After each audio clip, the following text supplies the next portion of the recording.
So when we're doing it the breathing way, let's see if I, yeah. So when we're doing it in the breath, okay, we have something, so these are some specific kramas, krama techniques for pranayama. One is called Viloma krama. And this is a segmented exhale. So I'm using this one first because it's a lot easier sometimes to focus on the musculature of the exhale, which is, abdominals or pelvic floor, than it is sometimes all these sort of subtle muscles that are happening in the upper body, right? So, and also, it also helps support exhale and lengthens exhale, which then of course tones the parasympathetic nervous system, which brings us down from that fight or flight or freeze response, right? So this is always good, you know what I'm saying, in modern time where everything is coming at us and levels of stress are high. And so it's always good to be toning the parasympathetic nervous system. And, this is also, I used this particular krama, this particular Viloma krama, to help with low back pain.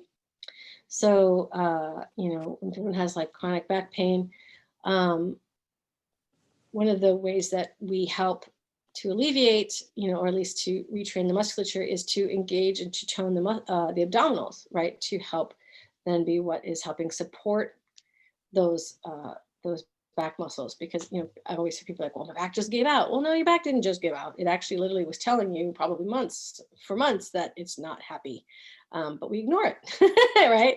And then all of a sudden you lean over to brush your teeth and you're like, and you're like, you mean you can't stand up again, like you can't sit up straight, like my back just went out.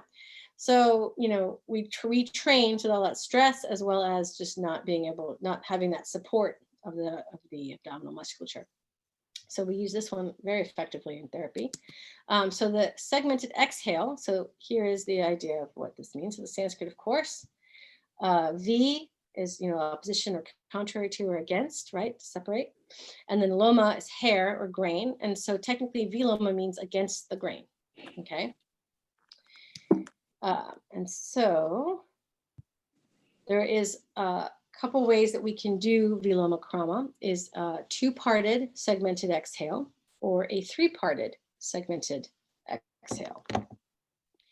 When we look at the two-parted segmented exhale, the inhalation is always free. And again, we're inhaling through the nostrils, of course. Free inhalation. So that means just however long you want it to be.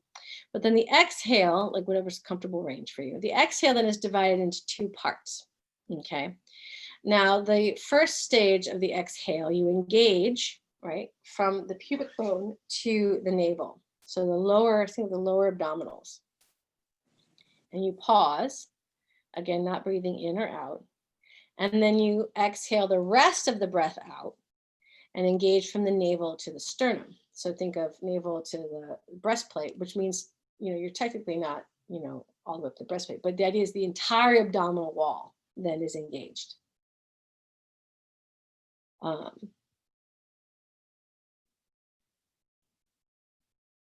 You add a ratio to this, of course. So you can just do, something as simple as just half the breath, however long that may be.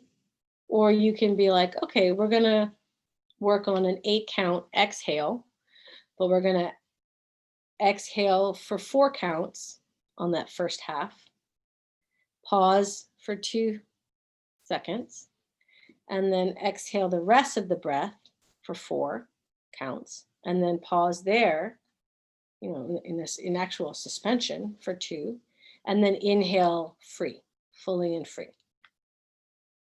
So we can assign, a ratio to that if we wanted to.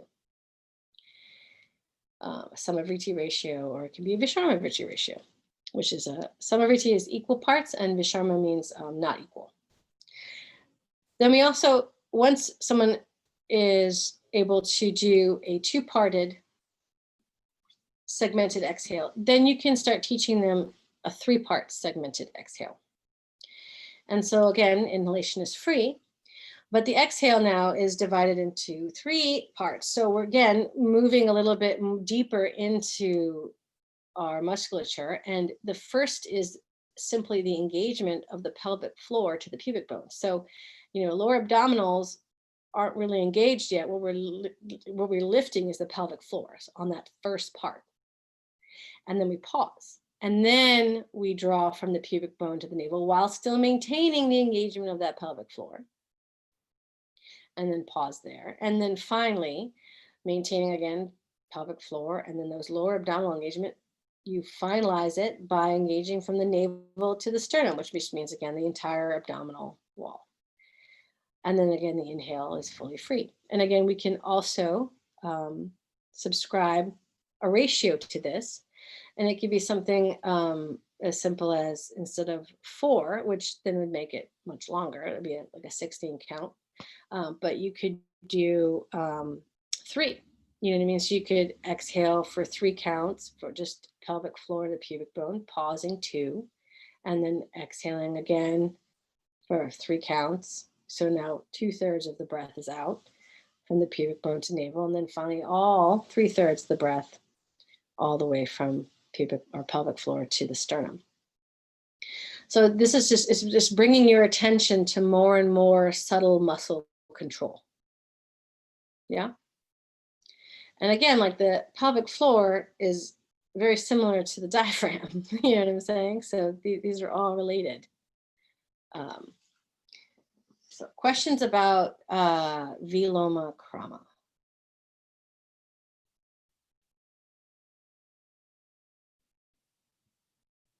Segmented exhale. I see hands raised, and Malik, it looks like your hand's been raised for a while. I didn't know if we just missed you, and if so, I'm so sorry. That's okay. It was a little while ago, but that's totally fine. I wanted to know where I liked the story, and I want to know where stories like that come from. Like, where do I find stories like that?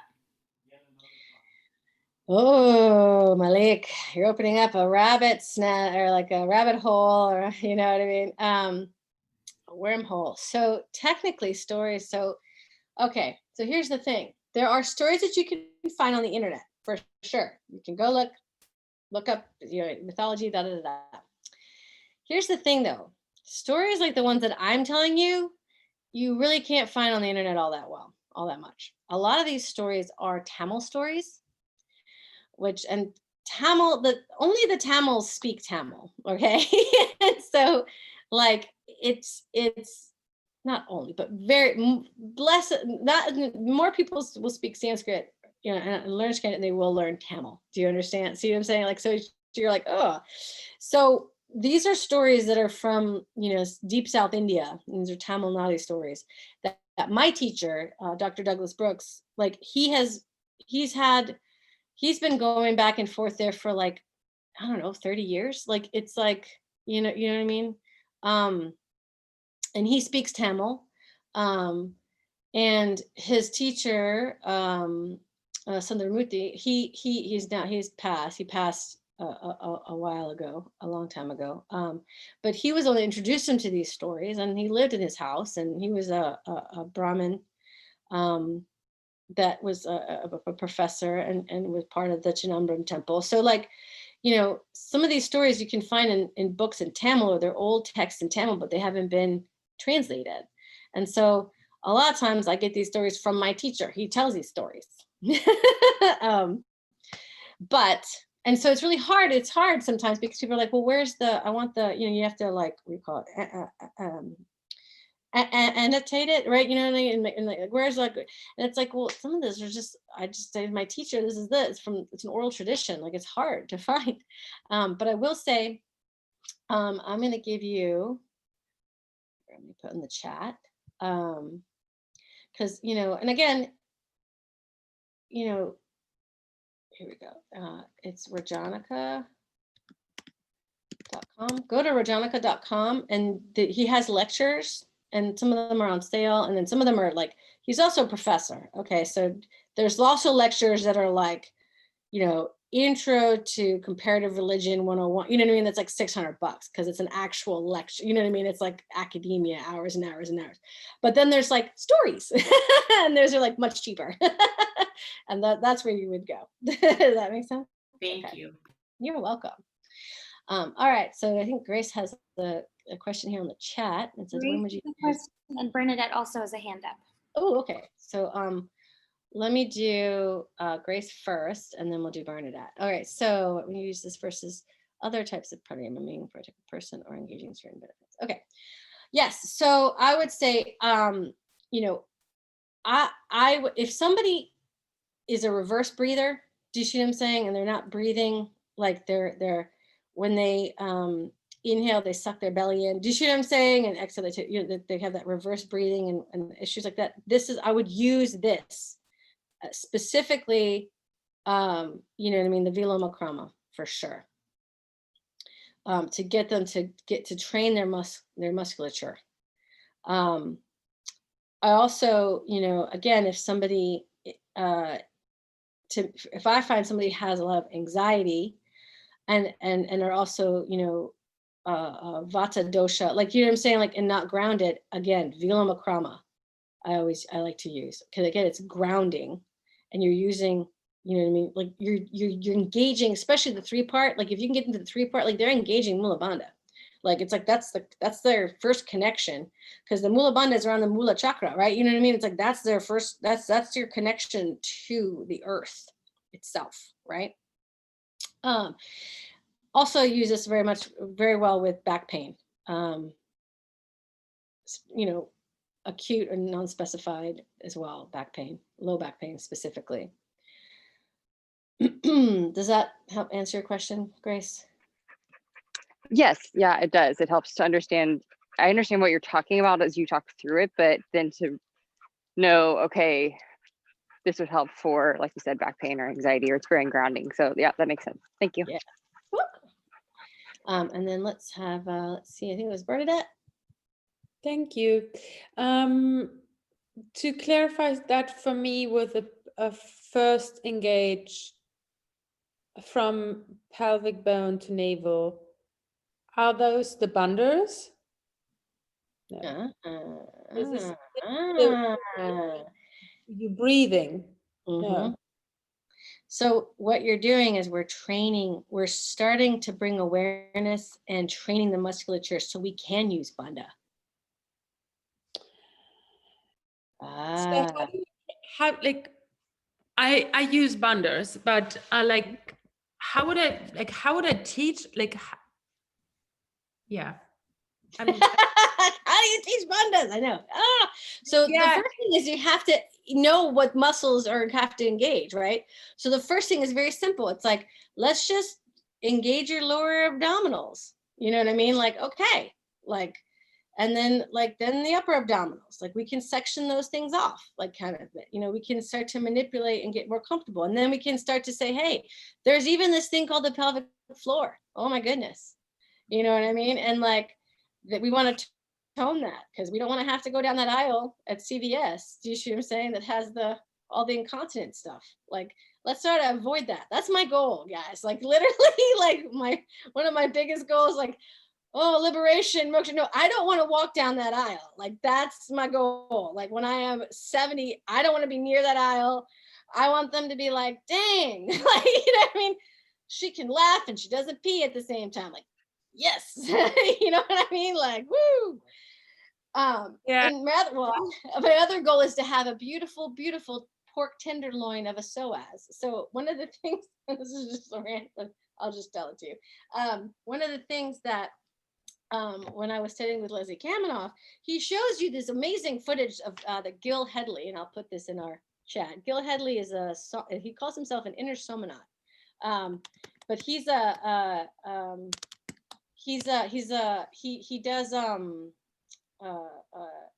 cadaver human dissections for the public. Like you don't have to be in medical school. Like, you can pay him and you can go for a week and dissect a body, like, you know what I mean, science, like, you know what I'm saying, like, don't worry, it's not like Frankenstein, it's not like that kind of thing. Okay, like you're like, whoa, I don't know.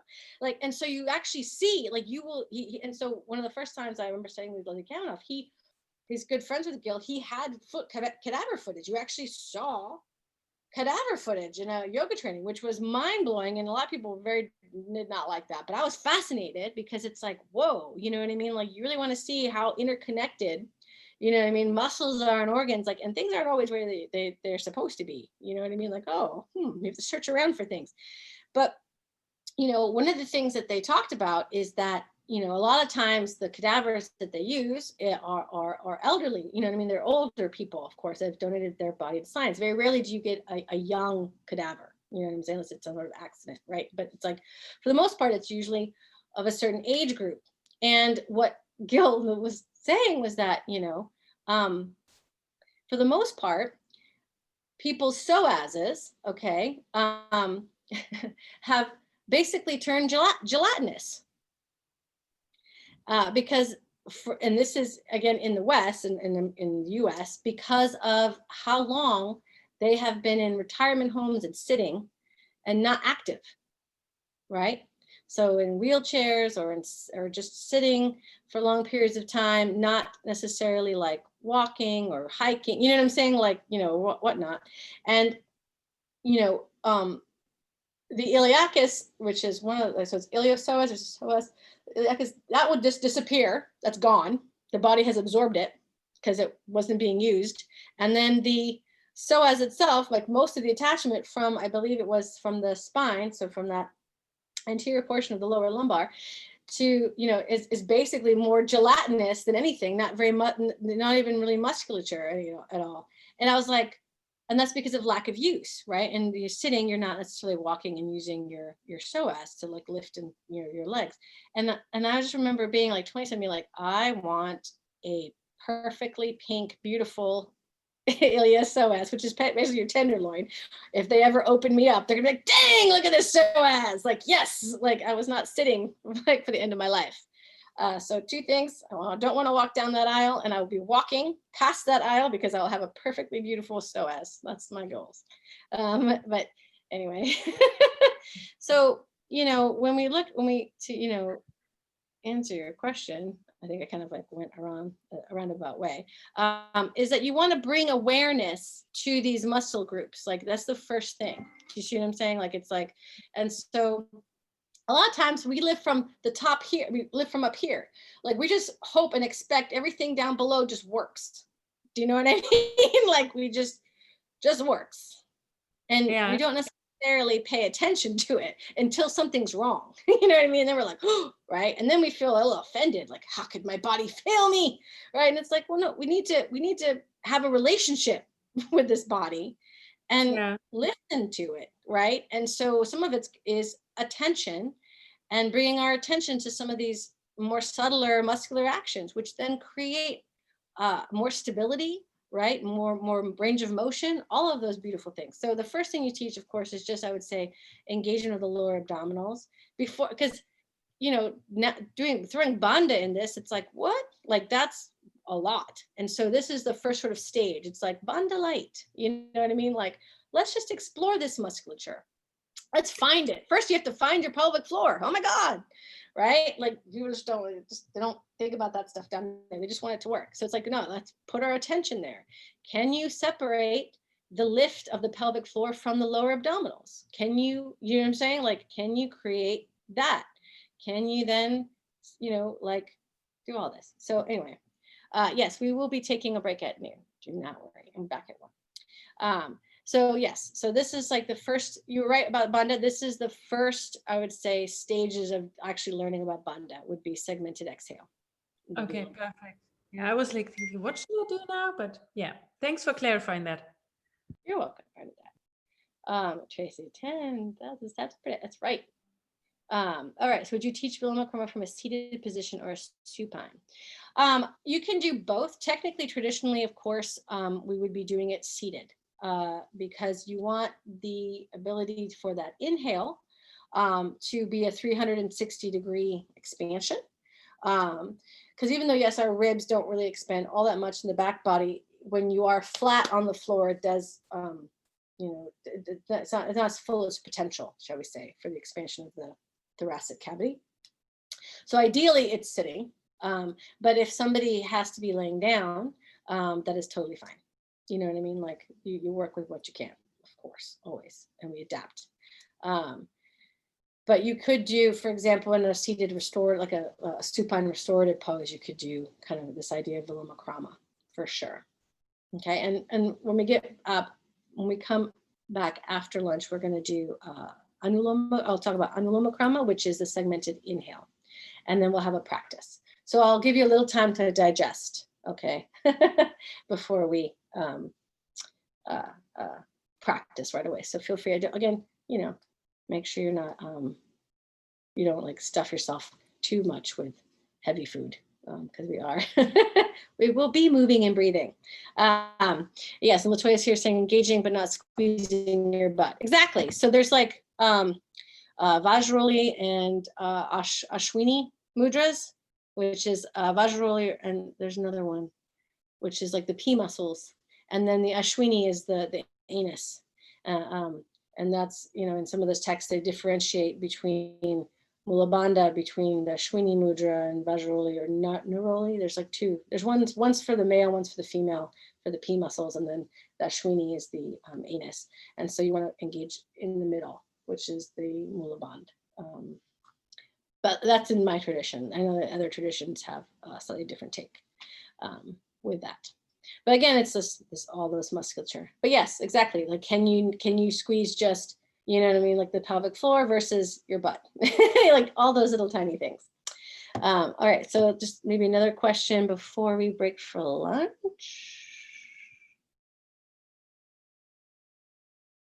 I see Laura just raised her hand. All right, Laura. Hi. So my question is, could you speak to whether or not you feel that right now in a studio space with studios that are requiring masks on for practice, how we should be approaching pranayama? Do you feel that we should be doing it even with the mask on, or is it like student by student? That's a really good question. That's a really good question, Laura. You open up another can of worms. Yeah. Honestly, I personally would just not do the pranayama in a class. You know what I'm saying? I'm not going to have people teach. I'm not going to teach them anything complicated. I'm not going to teach, because you can't even do alternate nostril. You've got, you see what I'm saying? The math, just with the carbon dioxide, like all that. I mean, it's hard enough just to do a regular yoga class and breathe normally, like breathe, inhale and exhaling with the mask. Like I've been, I couldn't do it last week, but Tara knows, like I've been coming to Mysore, so Ashtanga Mysore class with my friend Christine on Wednesdays, and yeah, it's hard, like to do Ashtanga with a mask. I'm like, man, I should just do yin, you know what I mean? Like, but so I would say I would do this at home, or if you're teaching via Zoom, you know what I'm saying, where people don't have to wear a mask, I would for that. Because what I've been doing since coming back, there's only one studio I teach that does masks on, because my other one that I teach at has like a lot of space for people. But I've only been teaching it for like just teaching how to do it and maybe doing it for a minute and saying to do it at home, because I noticed that like they do feel there's like a disconnect there, and it kind of almost could activate them. Yeah, so for sure. I just didn't know. Yeah, I mean, and this is unprecedented. I mean, at least in our memory, right? And so we have to just think about this. Like, this will be when we don't have to have these things. You know what I'm saying? Like for the most part, I would just say just try to regulate your breathing as best you can with a mask, and then pranayama at home or via something like this. You know what I'm saying? Or if you have enough space. But it's tough. It is tough, and it changes. It's changing, like, you know what I mean? When you're wearing the mask all day, it changes the chemistry. Do you see what I'm saying? You're right. So you just have to be aware of that, and so I wouldn't be doing any sort of pranayama practices with a mask. Thank you. You're welcome, Laura. All right. So it's 11:57. All right. So let us take our break how's everybody's lunch or break? Good? I know some of you are like, I have clients at work, go. So sorry. Welcome back. All right. So we will be practicing in a little bit. First, we're going to continue just with the krama. So we talked about the Viloma krama, which is the segmented exhalation. And so now we're going to talk about the Anuloma krama, which is the segmented inhalation. So excuse me, let me share my screen. Yeah, Tara, just make sure. Okay, perfect. Yay. All right. That. Okay, here we go. All right, so hopefully everyone can get this. Perfect. All right, so Anuloma krama. This is now the opposite of the Viloma krama. This is segmented inhalation.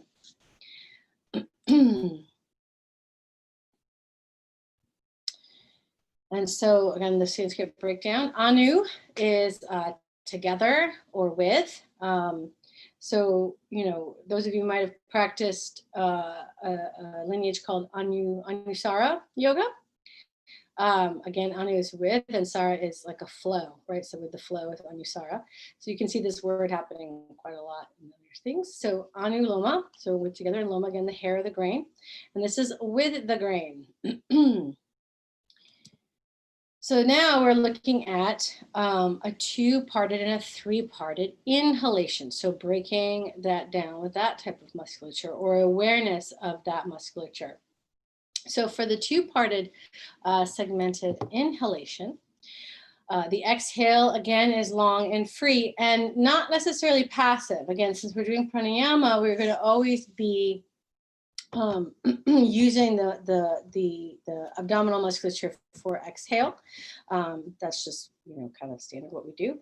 But we're not going to have to worry about segmenting it or even, I mean, we can assign a ratio to it for sure, but we're not manipulating it as much as we are, for example, with the inhale. So it's considered more free breath.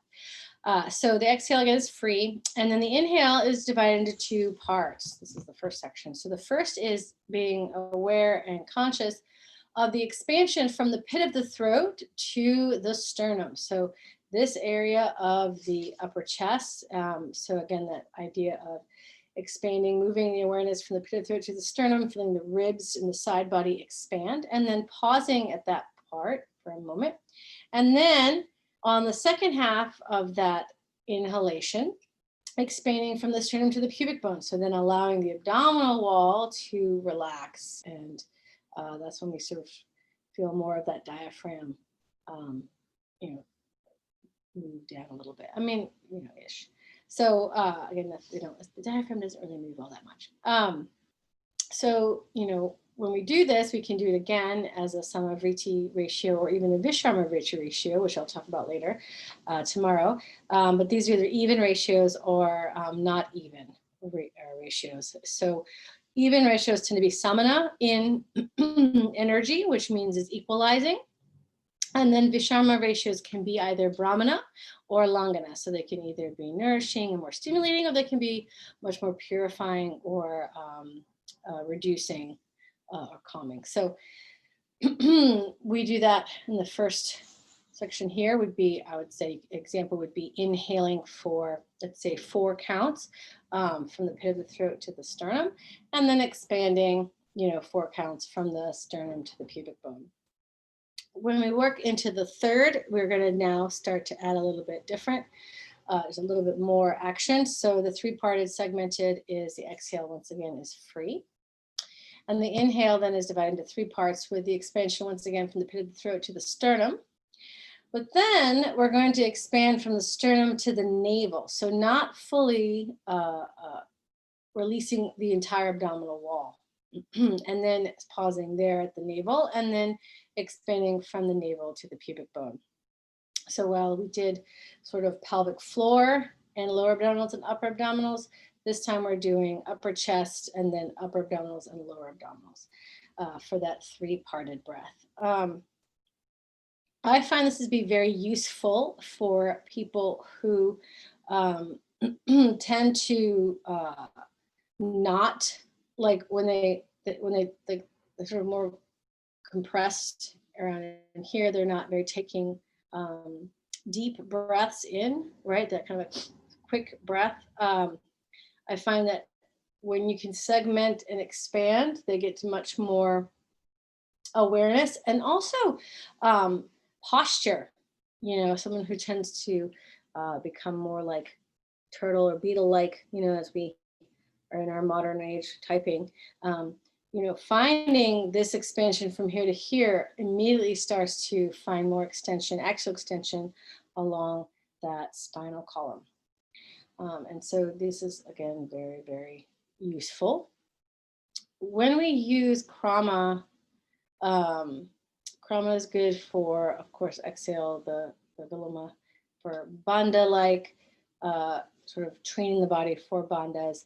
But I find that the segmented inhale is very, very helpful with expanding and really working with retention.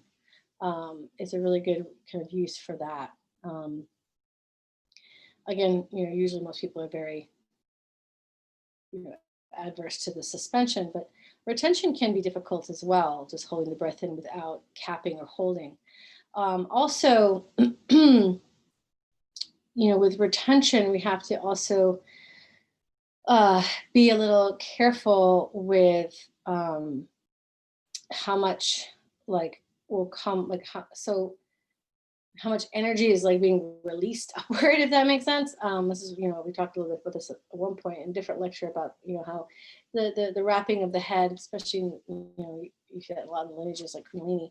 But I always found, it's interesting, I always found, you know, I'm literally kind of the opposite person where I'm really, really content with the suspension, right? The long exhalations and just sort of holding the breath out.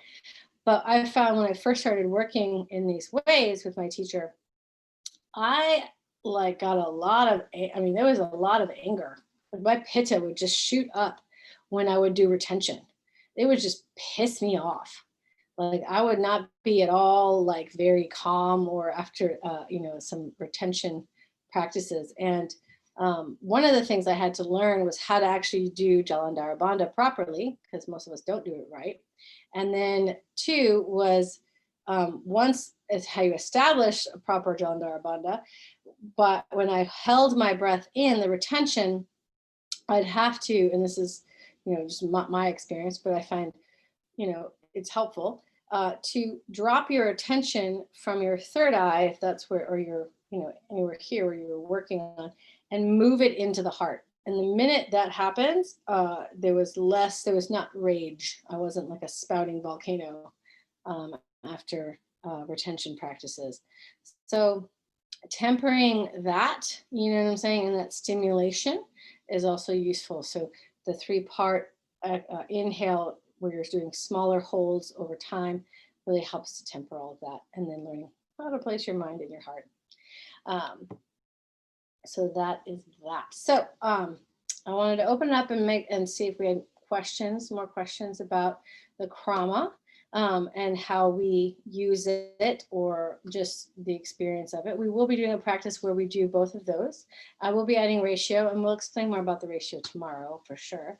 But I just wanted to kind of open it up and see if there's any questions again from earlier in the day, because I know you had a chance to rest, take a break, even eat, maybe digest and think about things. So I wanted to open up for some Q&A if anybody had any burning questions or desires to be heard.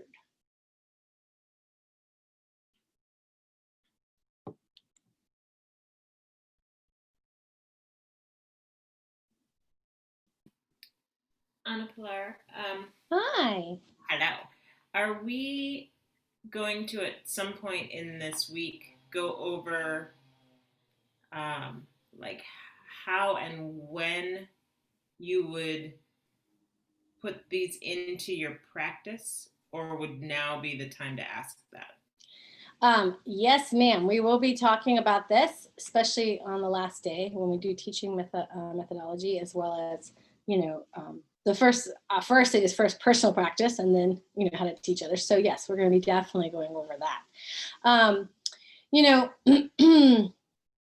we don't, it's good to kind of experiment with, you know, these techniques to kind of understand what they are and how they feel, whether or not they are going to be what you personally use for long periods of time.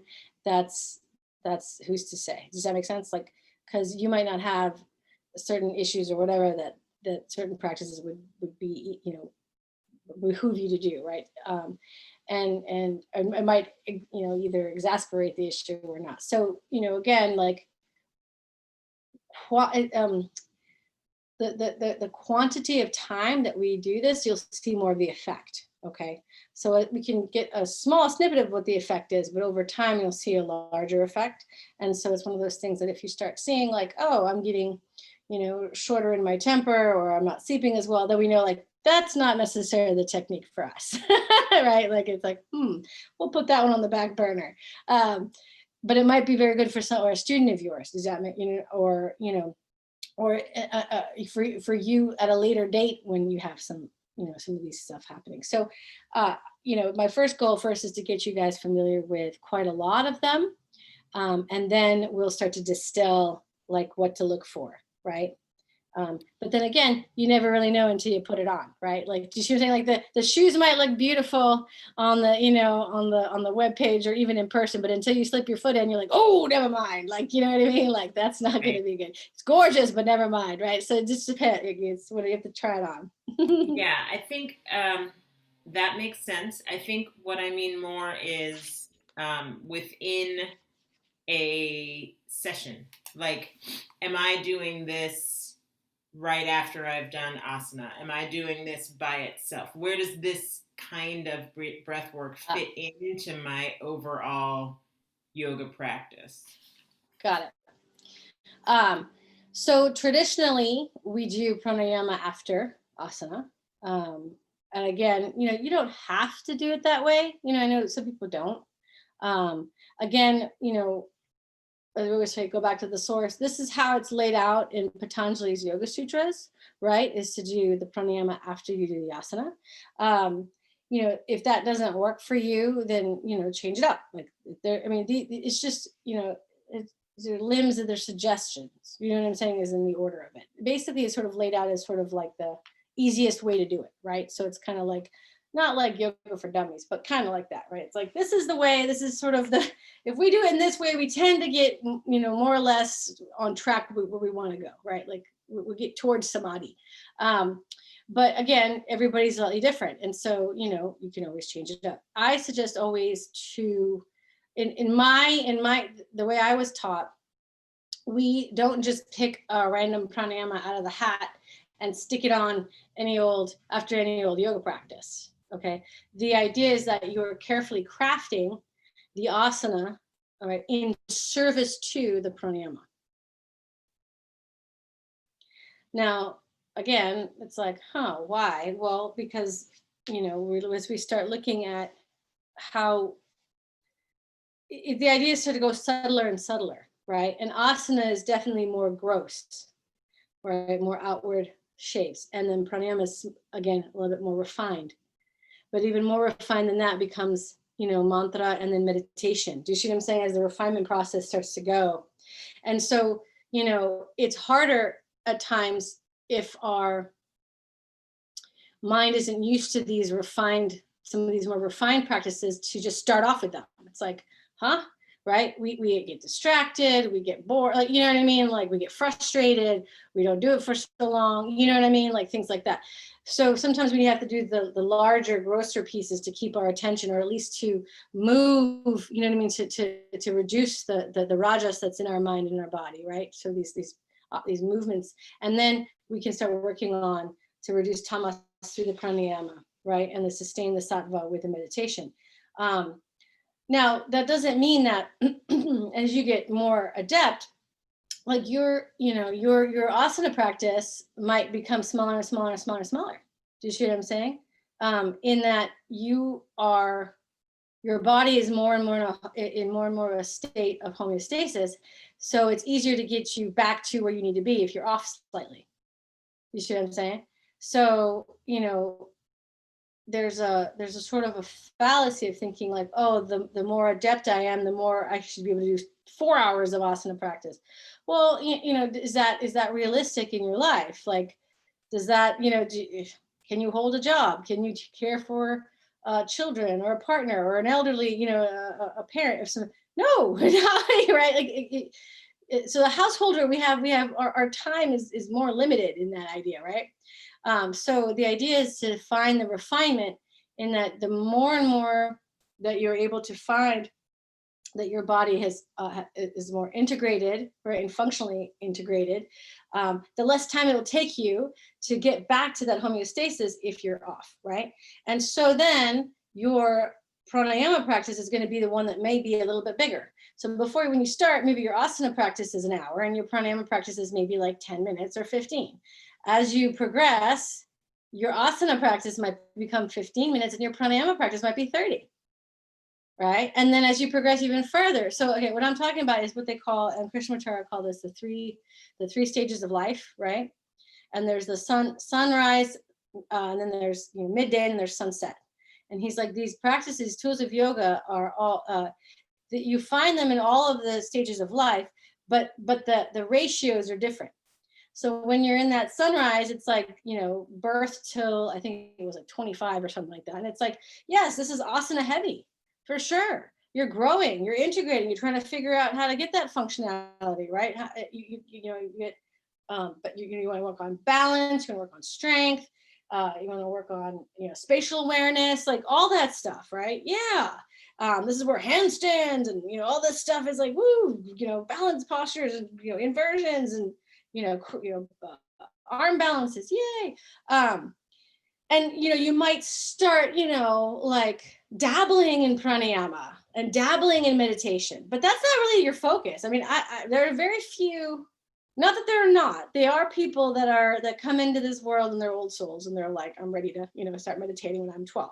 And that's great. But honestly, I look at my kids and they're like, bah, like, do you know what I mean? It's like, that, you know, I can get them to do guided meditation, but it's not an hour. They're like, no, that's boring. Like, what, you know, they're not supposed to be doing that, right? They're supposed to be out there in the world and learning and moving and jumping. So you might dabble in that stuff, right? Which is great. And then when you start moving to the midday, and this is what they call the householder, okay, stage of life, right? And this is like 25, then all the way, I believe, until about, I think they say 65 or 70, right? 65. This is the midday portion. This is where it's like, this is when pranayama becomes much more of a focus.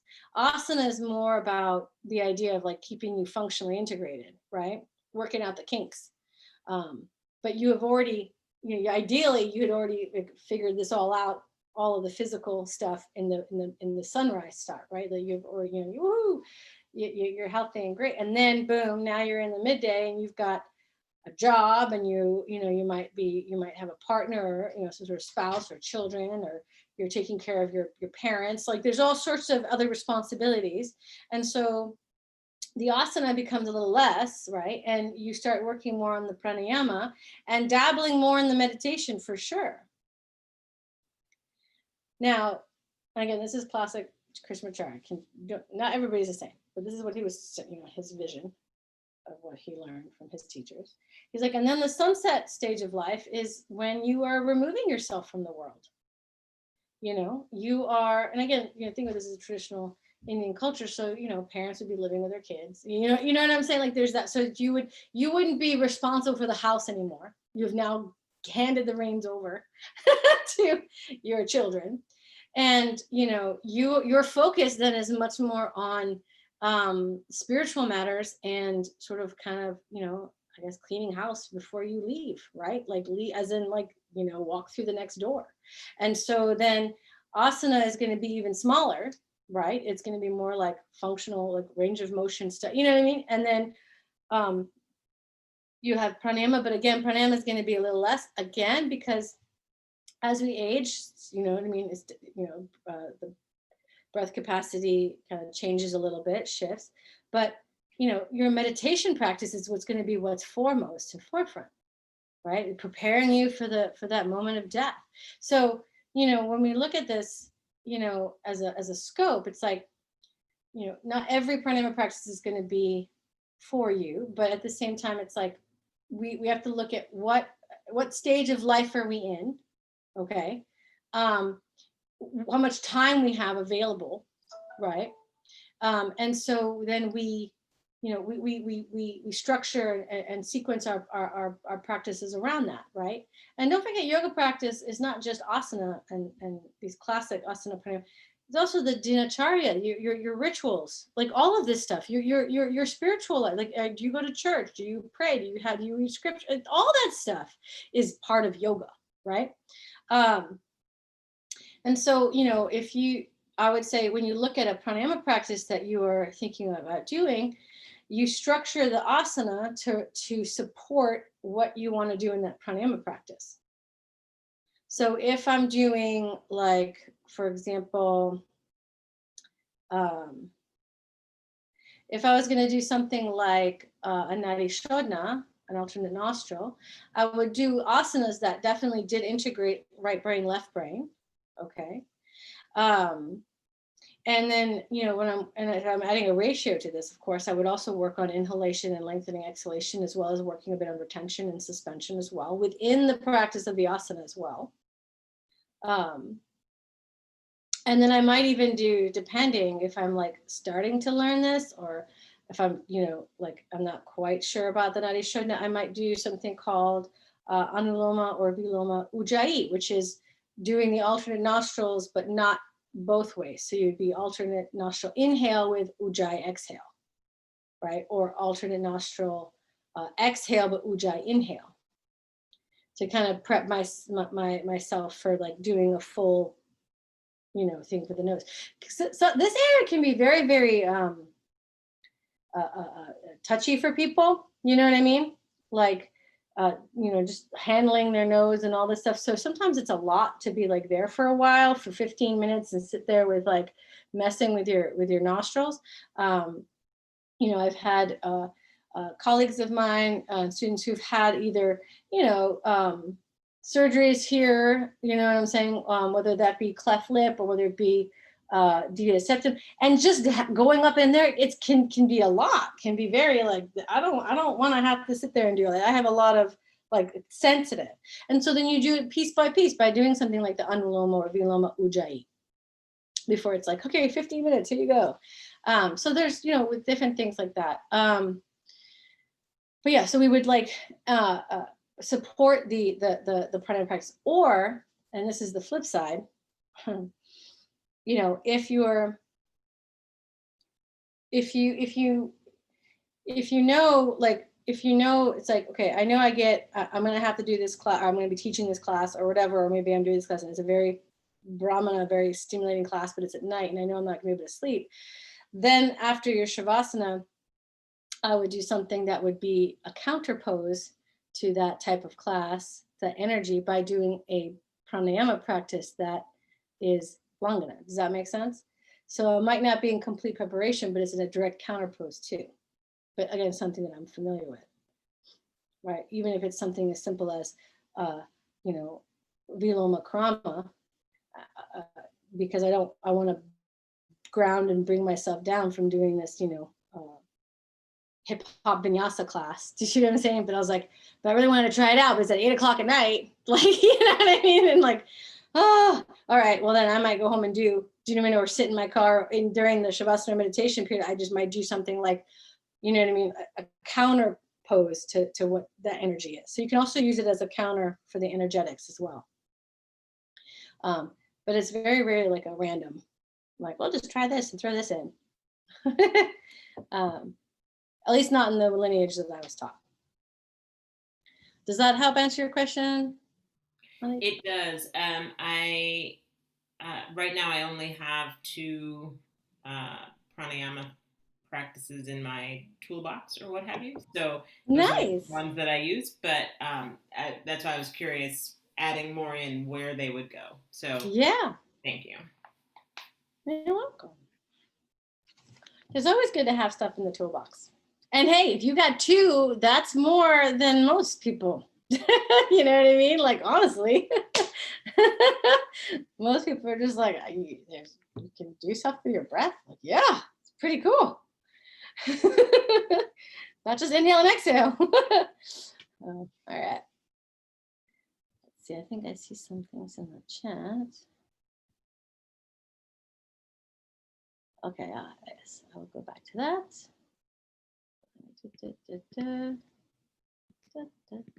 So Viloma, there we go. Is that two-parted and three-parted exhale, and Anuloma is the two-parted or three-parted inhale. So we're going to work with both of these in one practice, and it'll help support a ratio that we're going to be doing, a sum over T ratio. So I'm going to show you how to weave it in. So so there's ways that you can, so what Gary's very good at, and what I'm blessed that he was my teacher, is that he doesn't, when he also, like, you can also think about this as moving parts. And so you can do some asana and then do one of these, I would say, not mastered techniques. So like Viloma Krama and Anuloma Krama, these aren't master techniques. Like Nadi Shodhana, Pratiloma Ujjayi, which it's most people haven't heard of. It's Nadi Shodhana on steroids, basically. It's like it's bigger, but it uses Nadi Shodhana, but it uses Ujjayi as well. So it's kind of like, what? Those are what they call more of like the sort of master techniques. Like those take a little bit more practice to really fully integrate and get. And so some of these smaller ones, like the Viloma Krama, Anuloma Krama, Viloma and Anuloma Ujjayi, these are ones that you can kind of experiment with, putting them in the middle or around in your asana practice as well. So that's what we're going to do today. So you can kind of see that we can use some of these smaller techniques to then kind of do more fun stuff with the breath in asana. And then because we've done those techniques, then when we come and sit and do something that's just a simple ratio with Ujjayi and not, any sort of krama, or without any sort of nasal or tongue, just simple. This is the simplest valve, is the Ujjayi, is the throat.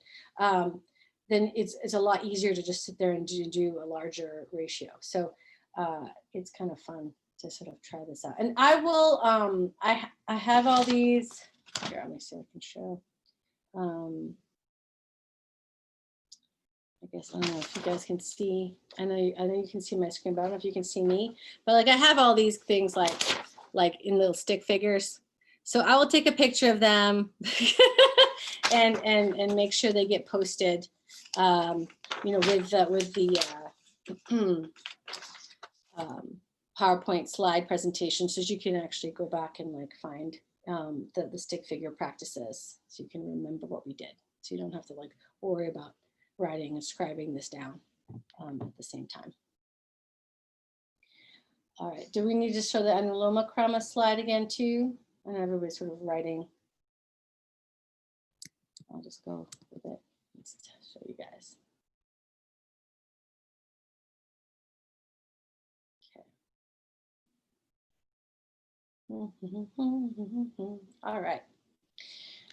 Okie dokie. So let's get ready to practice. So if you can find a space on your mat, I'm going to try to make sure my computer is in a position where you can see me. So we're first going to start lying on our back. So I'll just stay upright for that. But then we'll be doing some stuff on the back, and I'll lead you through that. And then when we come to standing, I'll probably do more demo. So I'm going to stop sharing my screen.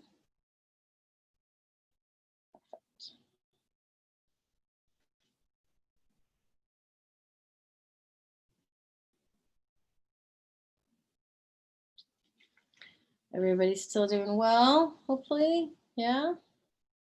Okay.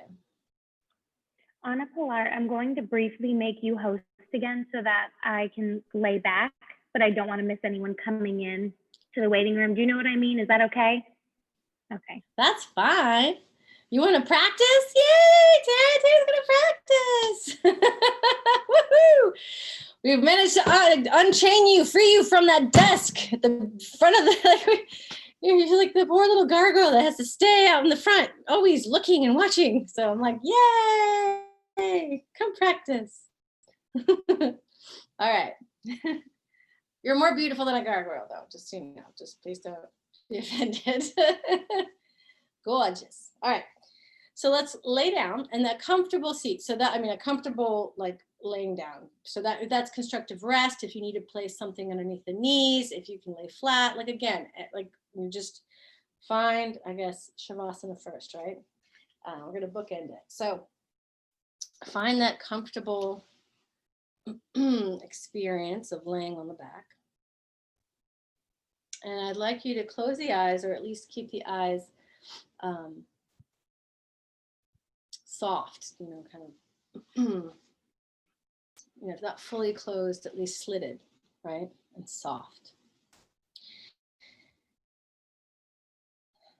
And just notice what's touching the floor.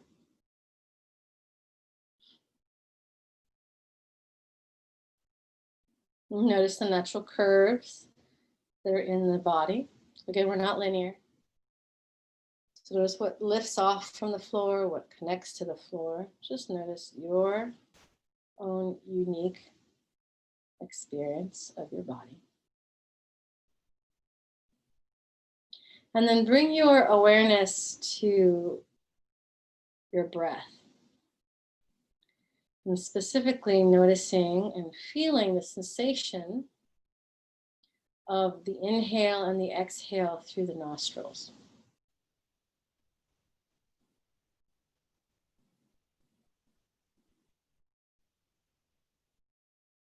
Notice if there is a temperature difference on the inhale versus the exhale.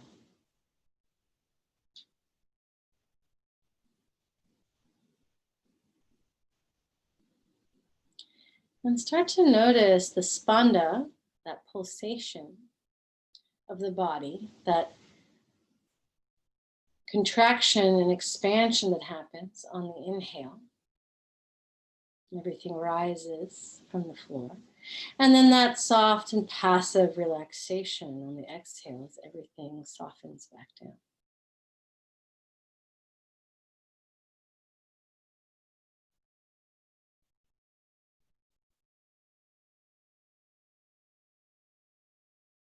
And then allow your attention to start to coalesce at the third eye, Ajna chakra.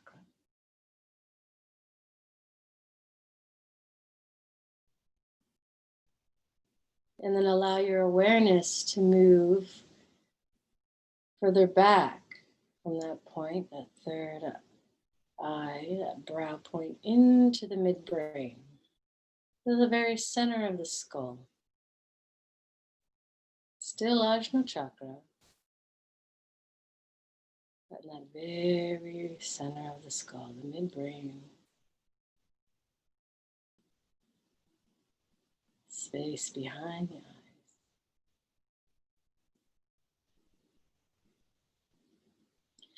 And from that point of awareness, start to notice that central channel that runs along the very center of your structure.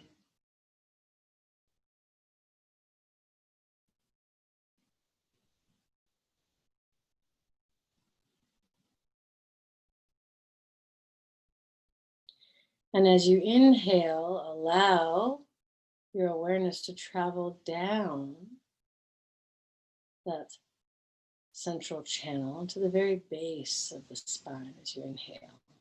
And feel that full expansion, chest, ribs, belly. And as you exhale, allow that awareness to draw back through that gentle central channel to the midbrain.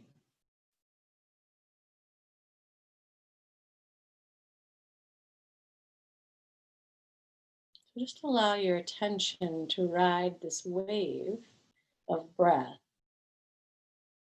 this wave of awareness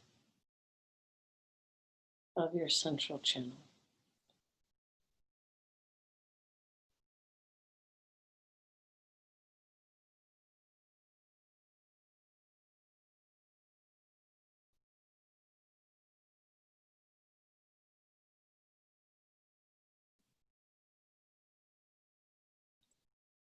And on the next exhale, as you allow that attention, the awareness to once again coalesce to that midbrain, very center of the skull, keep it there.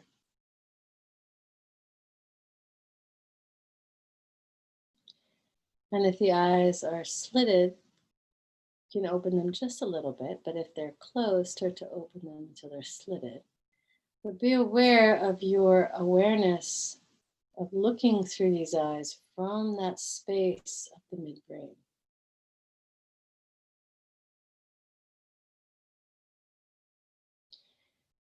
And then very slowly start to bend the knees, placing the soles of the feet on the floor.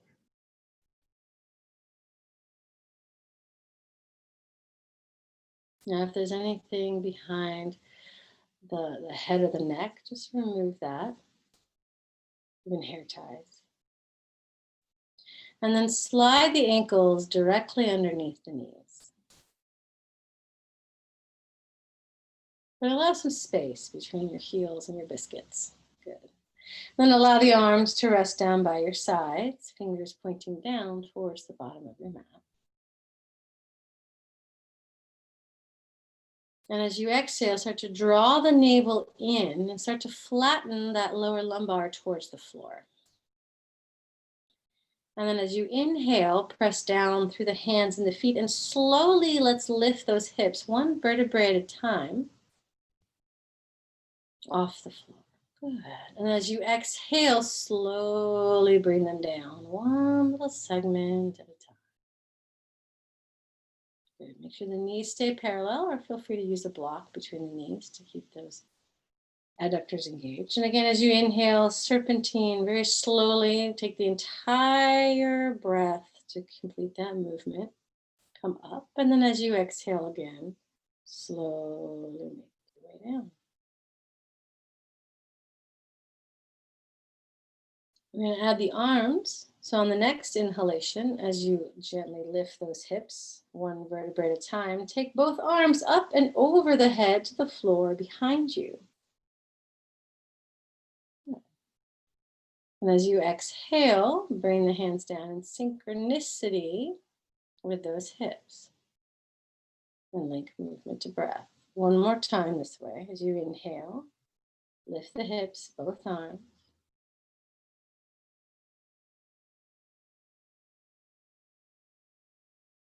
And exhale slowly. Good. Take a moment, just notice what's happening in the upper body, neck and shoulders. We're going to add a little bit of an alternate arm and head movement here. So on your next inhalation, let's lift the hips and take the right arm up and over the head.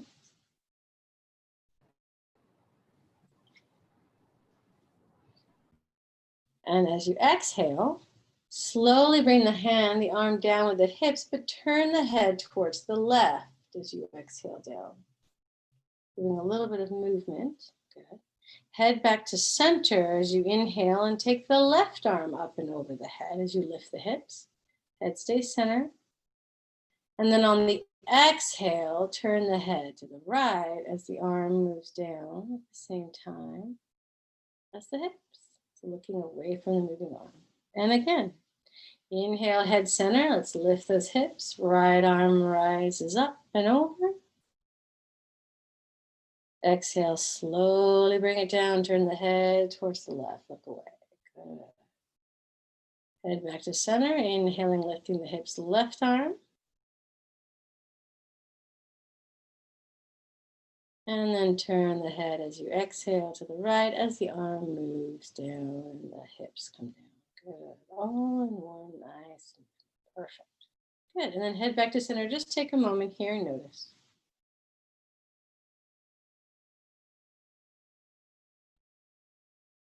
Good. Let's roll over gently to one side. We're going to come up to standing on the knees. So tall kneeling. Feel free to use a blanket underneath the knees if you need some padding.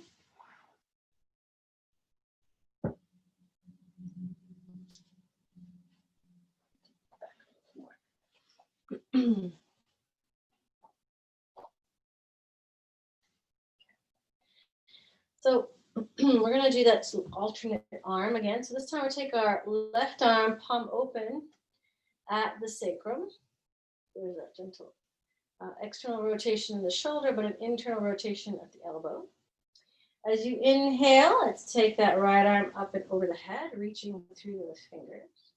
As you exhale, pull the belly in and fold forward and sweep that right arm back and turn and allow that right cheek or right temple to come to the floor or block.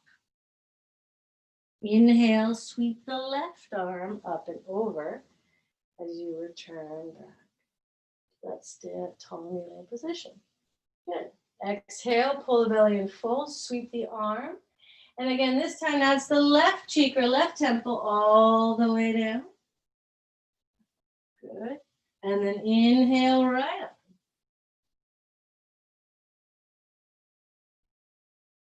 Good. That's one round. Again, exhale, fold. Good. Sweep the arm, turn the head opposite direction. Inhale, opposite arm comes out to the side and up. Good.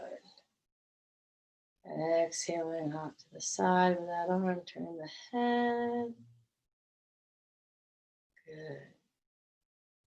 Inhale all the way up, opposite arm. That's 2 rounds. So again, let's do 2 more rounds, following your own breath, linking breath and movement. Sweeping the arm out to the side, broad and expansive. And turning the head on the exhale.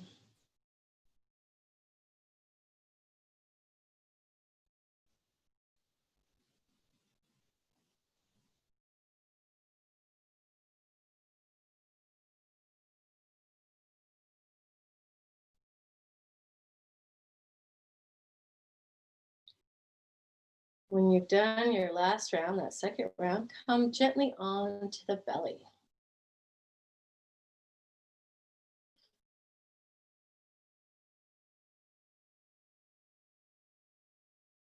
Good.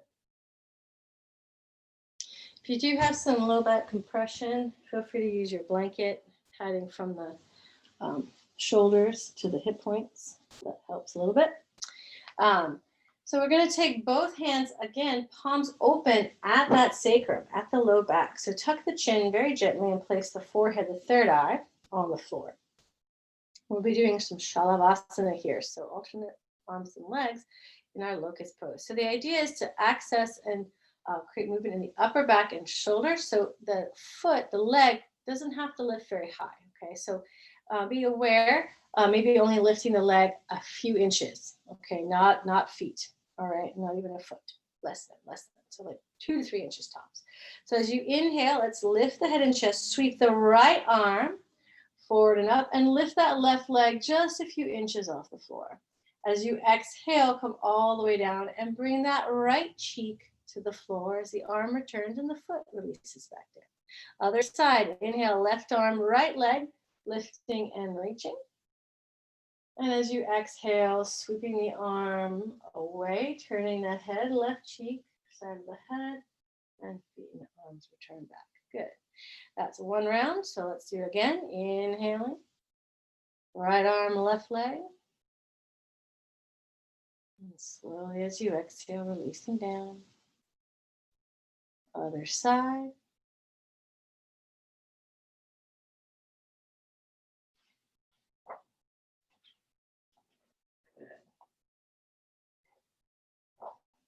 Let's do 2 more rounds, following your own breath.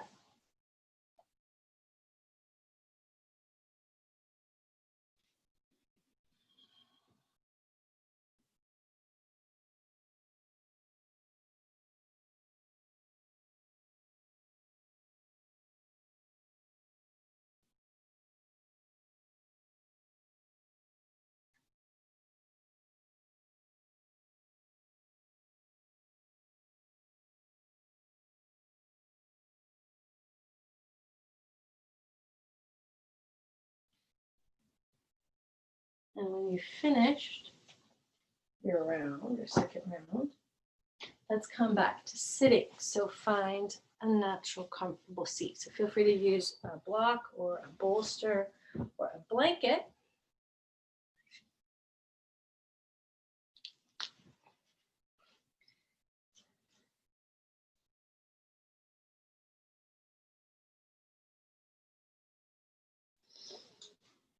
And we'll just do, you can also do Chakravakasana, of course, but let's just do a very simple cat-cow sitting. So feel free. Lift the chest gently, gentle back bend. Exhale, drag it.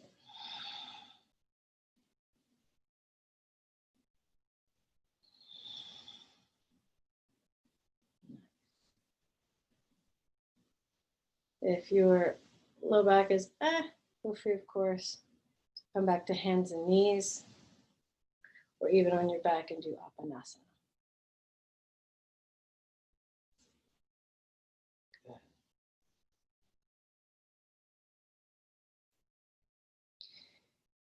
Nice. Now, when you're ready, find your comfortable seat. So find your Sukhasana or Siddhasana, Satikasana, whatever is comfortable. Let the hands relax down on the legs. Close the eyes. And just start to breathe once more, bringing our attention to the nostrils. Inhaling and exhaling, start to notice that movement of breath. Bring our awareness to the flow of prana. And then find a very subtle ujjayi. So again, that is that very gentle contraction in the glottis. Sounding a little bit like the ocean or Darth Vader. But subtle ujjayi. So we're not trying to make it loud. Soft, like a whisper. Just enough to create a valve here to allow that breath to lengthen. So start to deepen the inhale every second breath or so. See if you can gently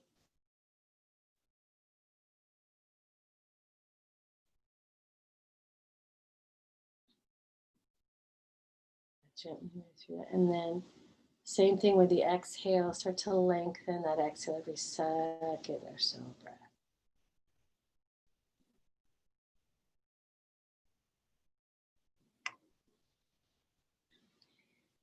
We want to get our breath to be around, I'd say, an 8 count. So if it can be, even if it's 8 full seconds, awesome.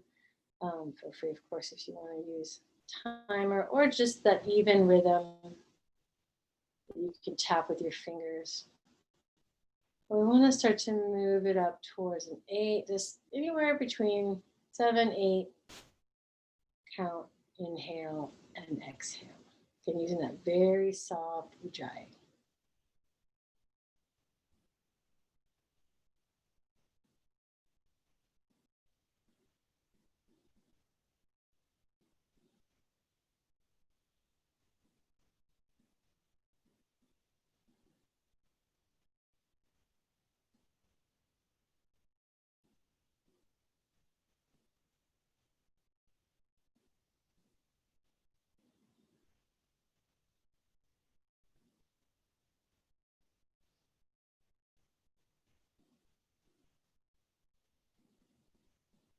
And then I'm going to start with this 2-stage inhalation, so an anuloma,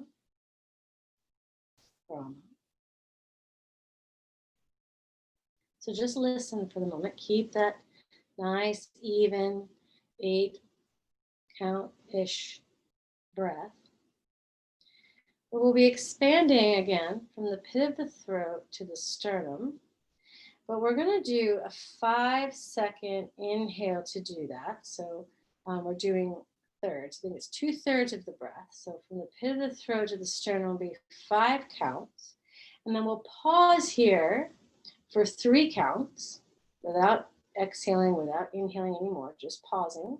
And then we're going to inhale from the sternum all the way down to the pubic bone in 3 counts. So there's that last third-ish, right?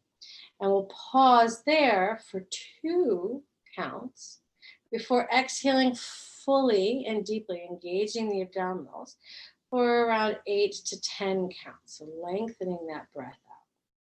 And we're going to do that 2 times before I bump it up just a little bit and have you work on a 5 count inhale and a 5 count pause for those first 2, and then a 3 count inhale for the rest and a 3 count pause at the very top of that inhale. So take a nice long free inhalation, that very soft ujjayi, and then exhale again, 8 counts at least ish, right?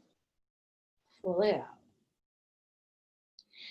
Now on the next inhale, as you inhale, expand pit of throat to sternum, 5 counts. Pause here, 3.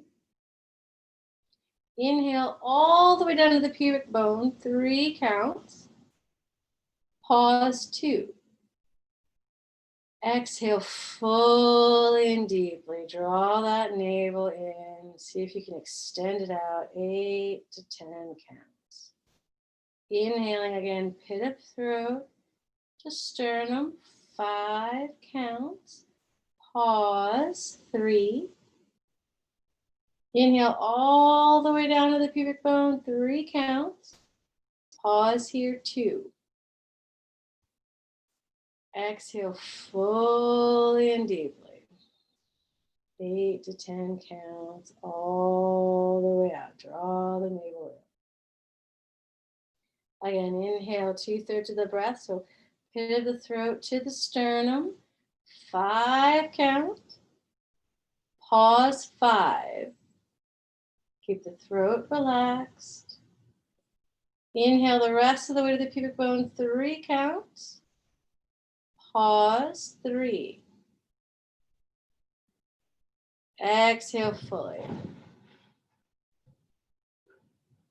Lengthen that breath out, 8 to 10.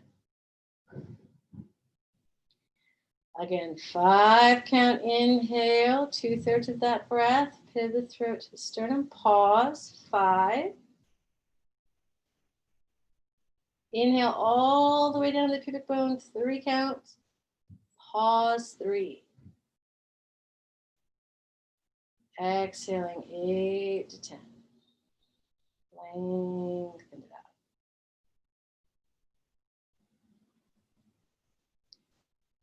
out. Again, 5 count inhalation.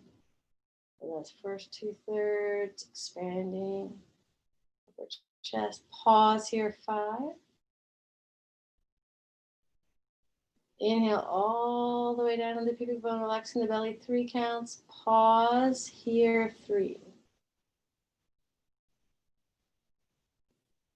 Exhaling fully and deeply. Last 2 rounds, the same way, exact same way, on your own.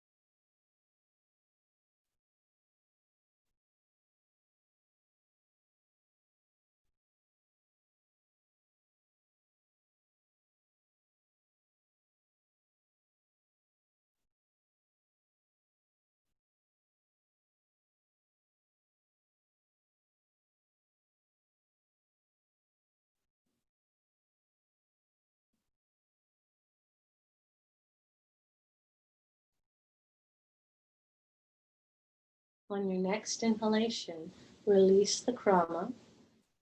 Just inhale fully and deeply. And exhale fully and deeply.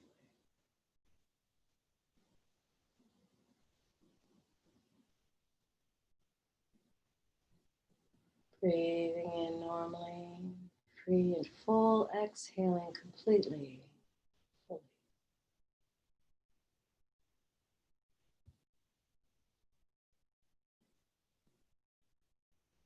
Now start to soften the ujjayi so that it dissipates completely.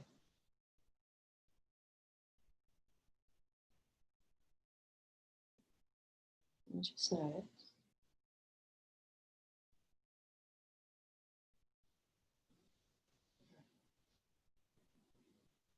Slowly open the eyes, coming back. And then let's gently make our way up to standing.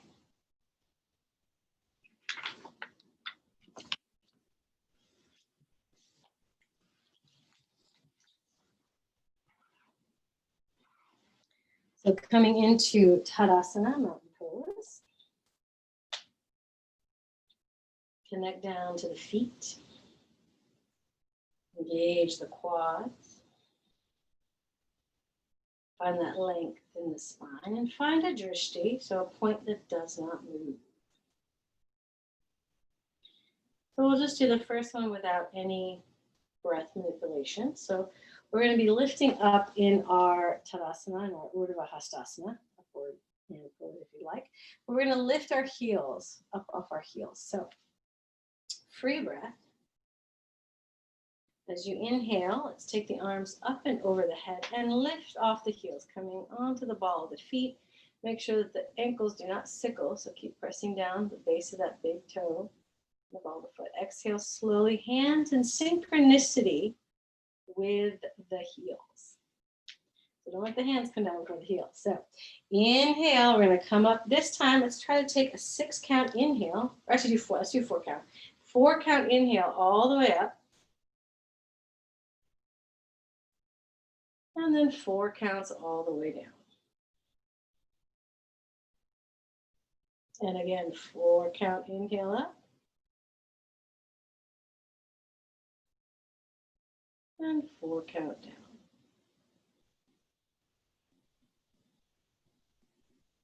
Let's try 6 counts coming up.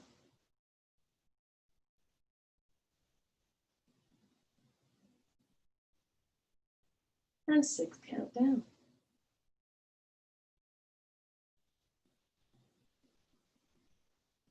And again, 6 counts up.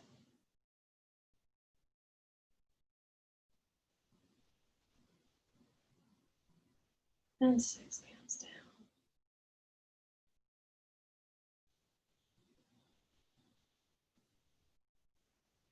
Try 8, inhaling.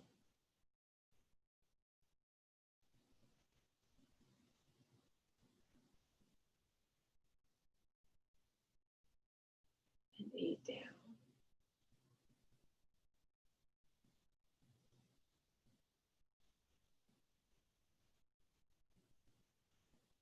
Last time, try 8 or go back to 6.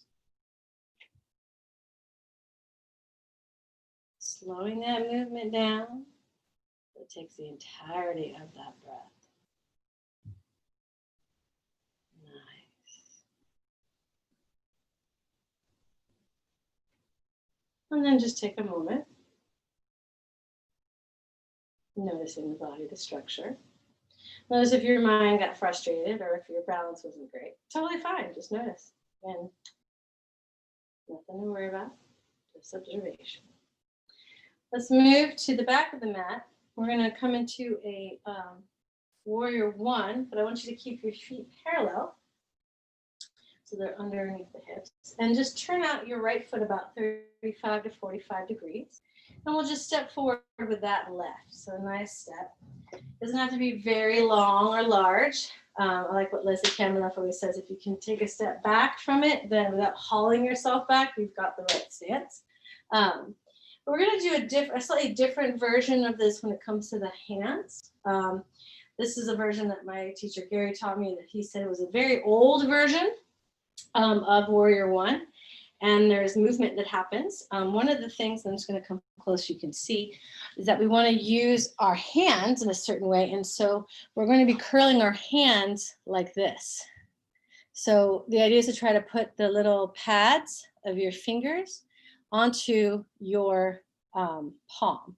So it's not a fist like this. It's not this. It's open palm, if that makes sense. Okay. So think this is Vyagrapada, right?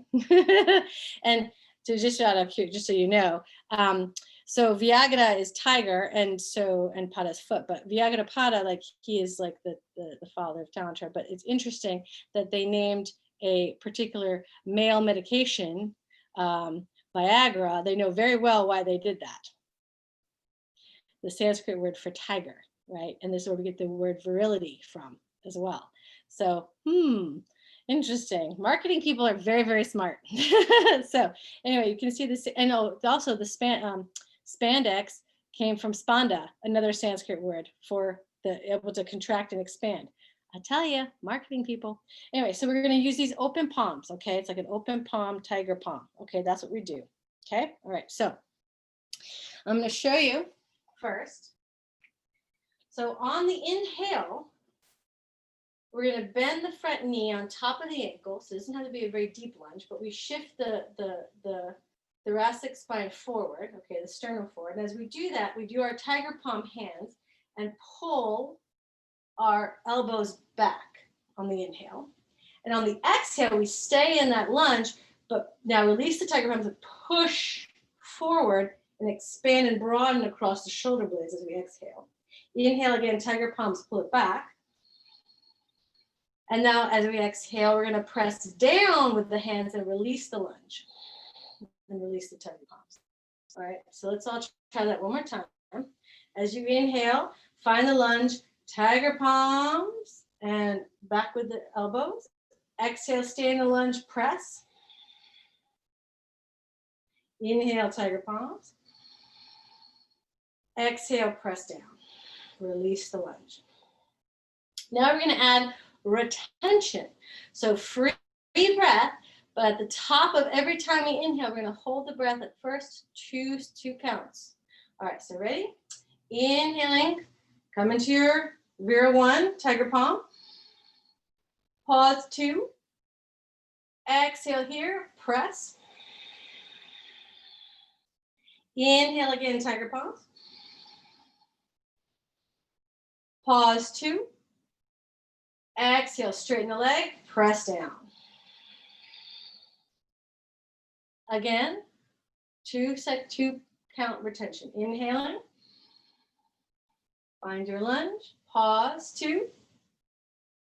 Exhale. Inhaling. Pause 2. Exhale, straighten the leg, press down. 2 more times. This time we're going to pause 4. Inhaling. Pause 4.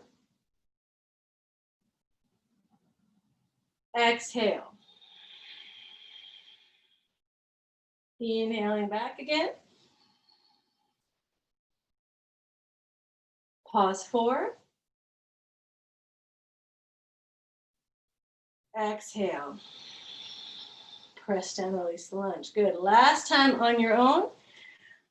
4-second pause.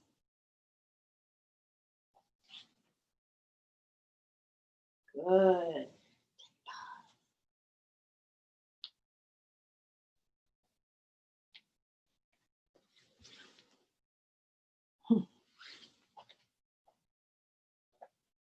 Good. When you're finished with that, bring your feet back to Tadasana. Take a moment and notice. We're to the other side, but just notice. Good. Feel the difference in the fingers too. All right, other side. Turn out your left foot 35 to 45 degrees. Step your right foot forward, or the opposite leg, depending on which one you did first. And again, first just feeling out that movement without doing any pauses. So as we inhale, finding the lunge, knee goes right on top of that Ankle tiger pause, drawing the elbows back. Find that sternum lifting. Tuck the chin just slightly. And then exhaling, staying in the lunge, press, broaden across those shoulder blades. Inhaling, pulling it back. And exhale, straightening the leg as you press down. We'll do it one more time without any pauses. Tiger pause, exhale. Inhale. And exhale. All right, now with our retention at the top of the inhale, 2 counts. Inhaling, tiger pause, find the lunge. Pause 2. Exhale. Inhale. Pause 2. Exhale. Release the lunge. Good. Straighten the leg. Perfect. Again, 2 count retention. Inhale. Pause 2. Exhale. Inhale. Pause 2. Exhale. 4 count now. Inhale. Pause 4. Exhale, press. Forward. Good. Inhale, take it back. Pause 4. Exhale, press down, straighten the leg. Last time on your own, 4 count retention.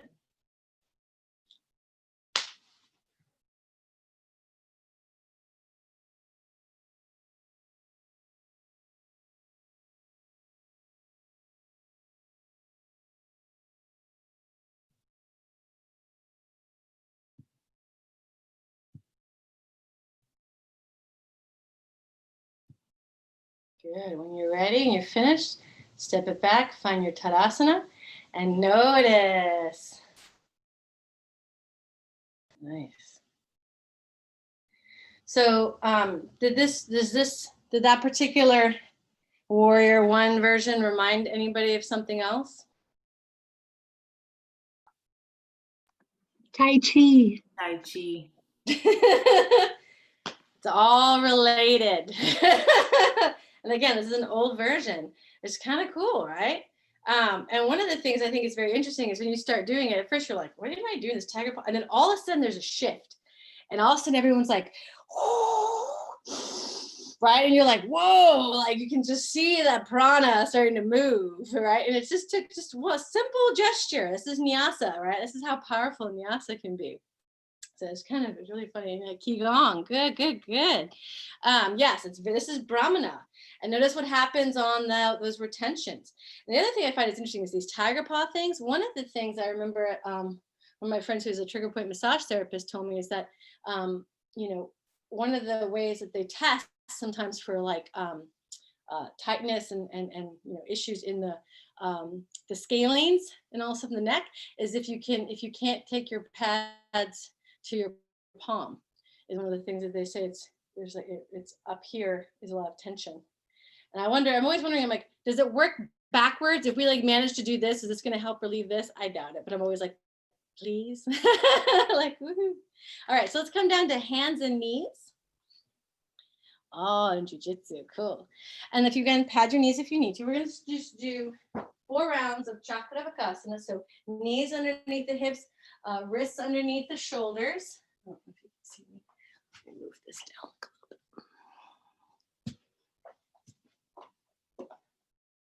Good. And as we inhale, we find length. As you exhale, tuck the chin, draw the navel in, elbows down, chest to thighs, hips back towards heels. Find that length in the low back, mid back and upper back. Inhale, flattening the upper back as you come up. Exhaling down.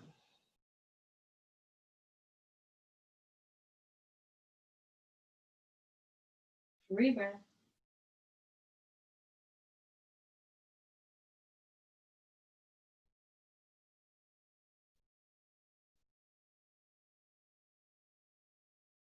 The last one.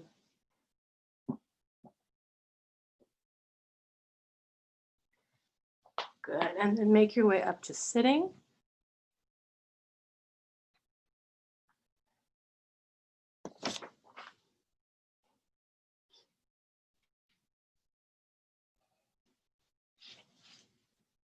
So feel free to sit on a block or a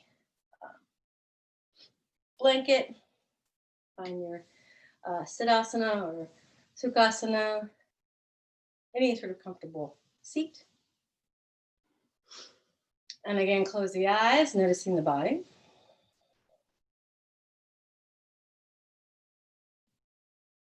And again, starting that very soft ujjayi. So it's like a whisper.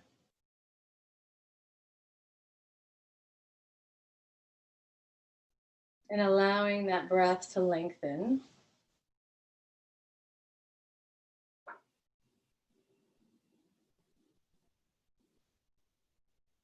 Maybe 1 or 2 counts every other breath or so.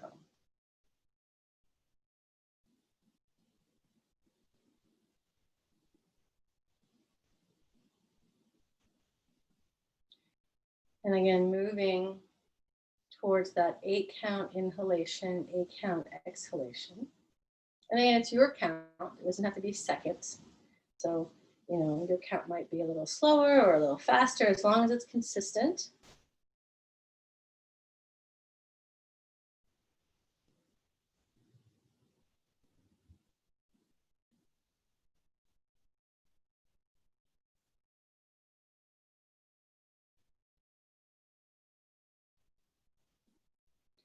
We're going to start working on that 2-stage exhale, that Viloma Krama.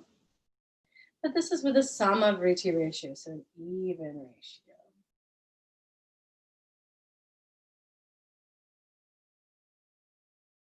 So just keep moving that breath towards that 8 count. I'm going to tell you what we're going to do, so just keep going. The inhales are going to be free and long, at least 8 counts. So a nice, full, deep inhale. And the exhale, we're going to again divide in half. So the first half of the exhale, exhaling only 4 counts, we're going to pull up from the pubic bone to the navel, so the lower abdominals engage. And we'll pause at that halfway point for 2 counts. And then we're going to exhale the rest of the breath, drawing navel to sternum, another 4 count. And then empty out the lungs and pause there for 2. And then we'll inhale fully again, at least 8 to 10 counts, and then do it again. We're going to gently bump it up to a 6-3-6-3. If that is too much, go back to 4-2-4-2. Okay, so again, you can always, or just count faster. Easy. So inhaling fully and deeply, at least 8 counts.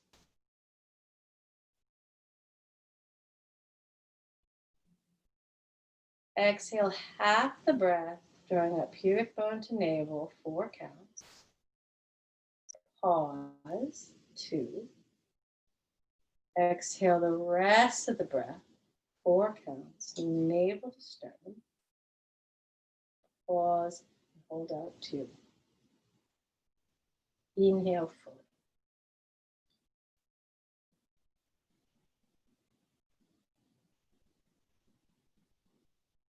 And again, half the breath, 4 counts, pubic bone to navel. Pause. Exhale the rest of the breath, 4 counts, navel to sternum. Pause 2. Inhale fully, 8 to 10.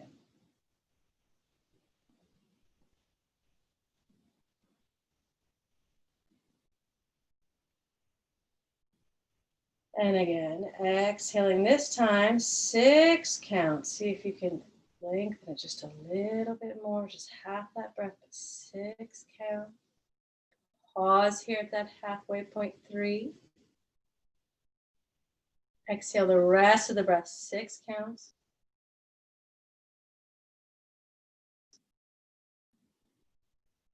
Hold out 3.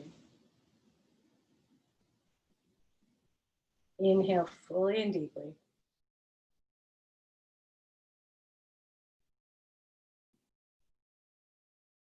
And again, half the breath, 6 counts. Pubic bone to navel. Pausing 3. And 6 counts again on that exhale. The rest of that breath all the way out. Navel to sternum. Hold 3. Inhale fully.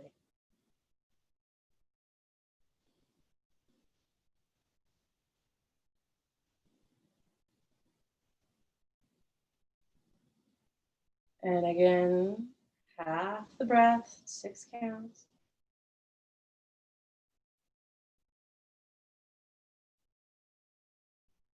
Pausing 3. Exhale the rest of that breath, 6 counts. Pausing 3. Inhaling fully.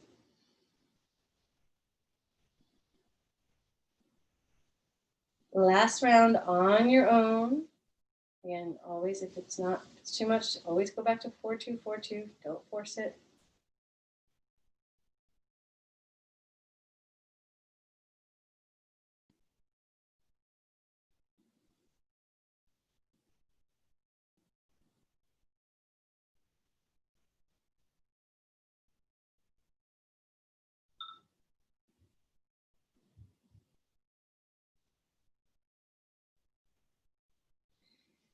Inhaling fully when you're ready.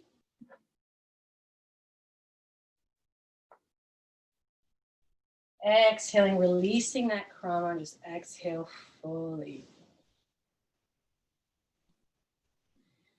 Again, inhale, full breath, releasing the count. Exhaling completely, releasing the count and the krama.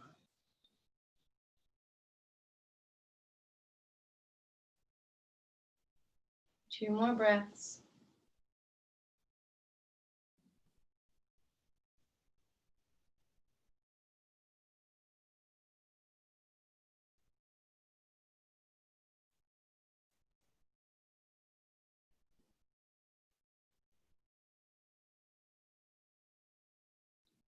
And allow the ujjayi again to dissipate into nothing. Just take a moment noticing the body and the structure.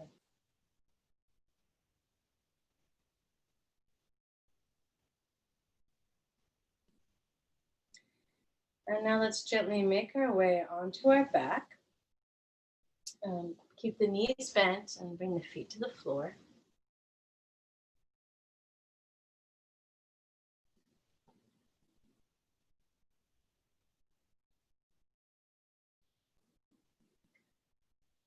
Good. And then let's bring the knees into the chest and let's take our arms out to the side like a T. And adapt this as you need to. We're going to be doing a little revolved belly, but we're going to go back and forth. So again, if you need to kind of put a prop on either side for your knees or whatnot, please feel free. But inhale. And as you exhale, let's take those knees out to the right. And let's just do that with a free breath first, just sort of see how slow we can go. And then inhale when you're ready, back to center. And then we'll exhale to the opposite side. Inhaling free breath when you're ready, back to center. And then see if you can do a 4 count or greater. Exhale to the right, slowing the movement down. And then back up to center. And then the other side, 4 to 6 count exhale as you move to the left. All the way.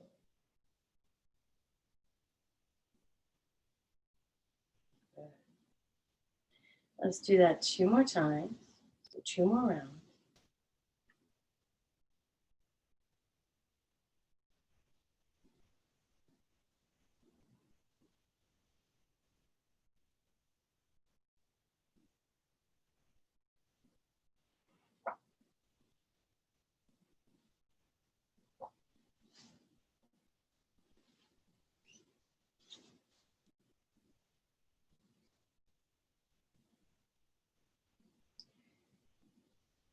And then the next time you move to the right, as you exhale all the way to the right, I'd like you to stay at the right. And as you stay here in this twist, find that full free inhale, but allow that exhale to be about 6 counts.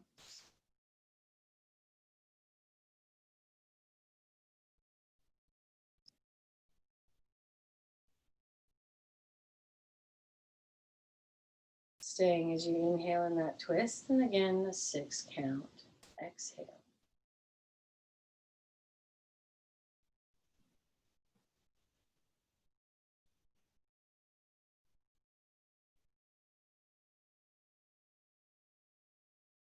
And then those last 2 exhales, see if you can allow that count to go a little further, maybe 8 counts or even 10.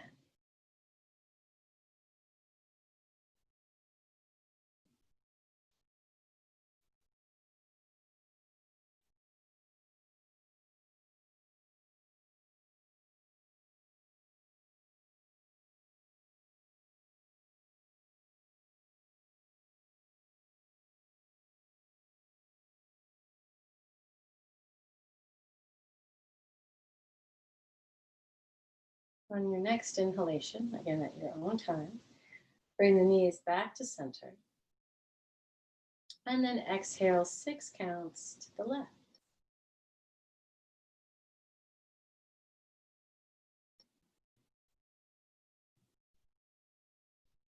And stay here as you inhale.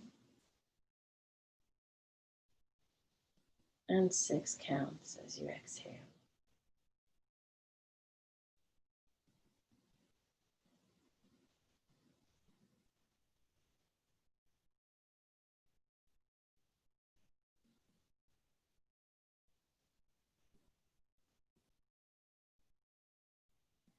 And moving it to 8 counts on the exhale.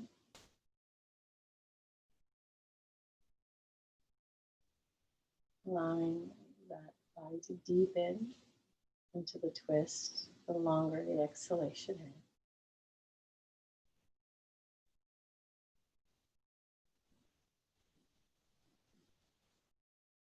Maybe even 1 at 10, see what happens. Or not. And again, just explore.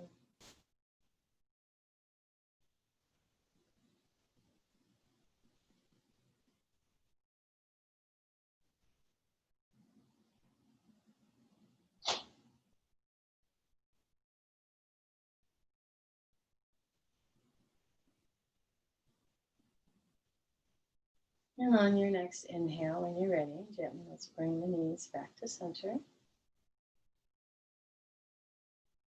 And hold on to each of those knees with each hand, cupping the kneecap. And inhale here, 6 or 8 count. So nice full inhalation. And as you exhale, bring the knees into the chest and allow it to take about 6 counts to do that. 4 to 6 counts. It's your choice. And pause 2 to 3. When you're ready to inhale, again, inhale between 4 to 6 count, allowing the knees to move away from the chest, but keep a hold of them, elbows straighten. And as you exhale again, 4 to 6 counts. And pausing 2 to 3.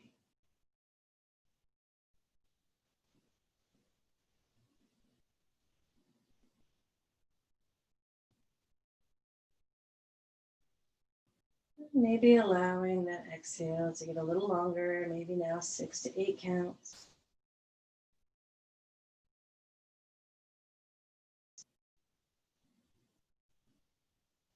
And maybe the pause is 3 to 4.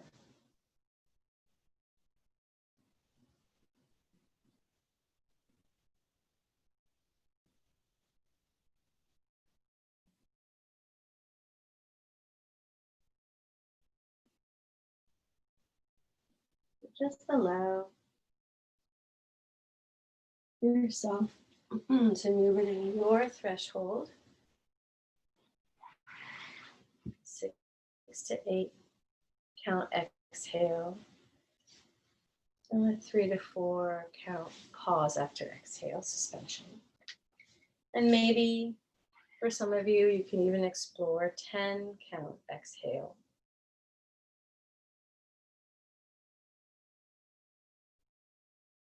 With a 5 count hold.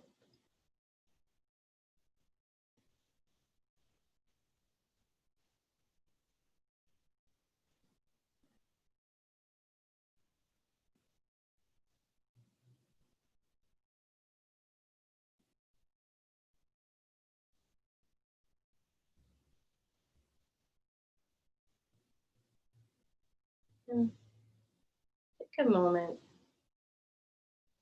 Feel free on your next inhale to release the knees and allow the feet to come back into a constructive rest.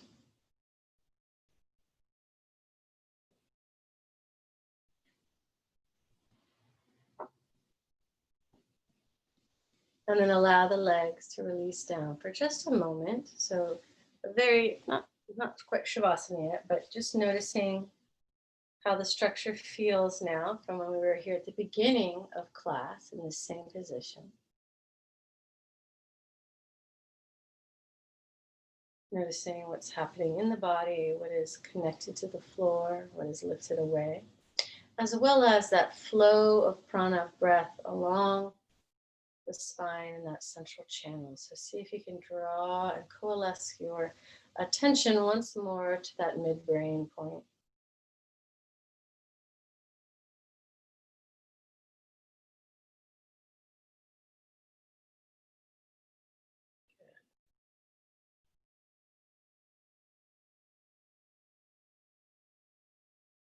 And then again with the half-lidded eyes slitted gently, so gaze is very soft, start to move back into a seated position.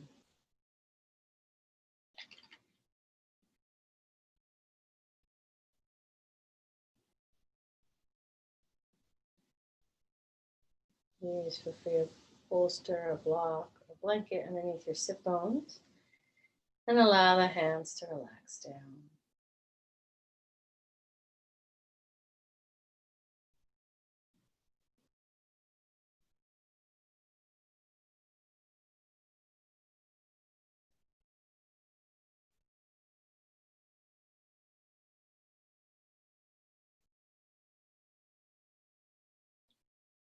And again, finding that very soft ujjayi, that gentle contraction in the glottis,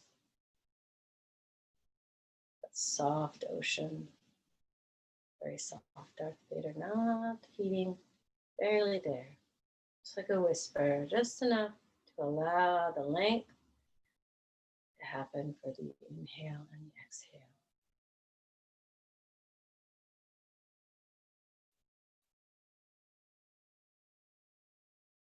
And then inhale 4 counts. And exhale 4. Inhaling 4. And exhaling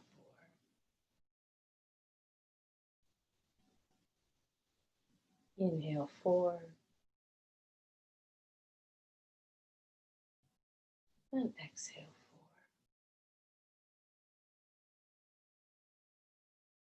4. Inhale 6 counts.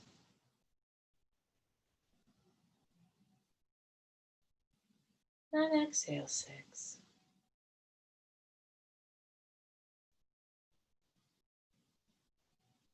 Inhaling 6.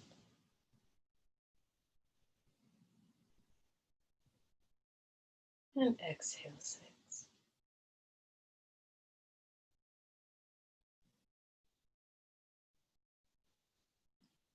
Inhale 6.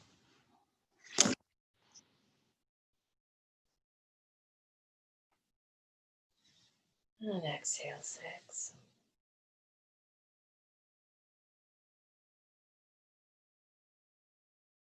Inhale 6.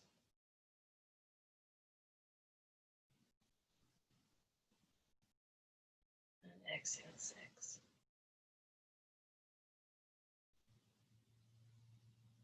Inhale 6.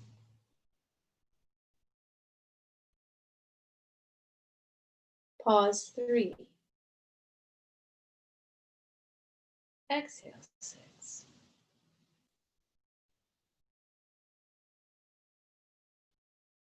Pause 3. Inhale 6.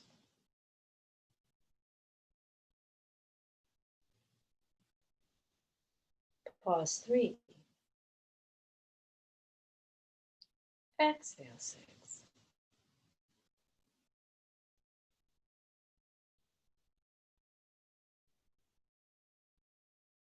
Pause 3. Inhale 6.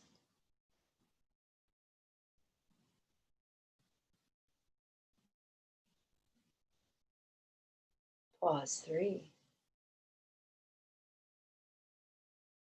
Exhale 6.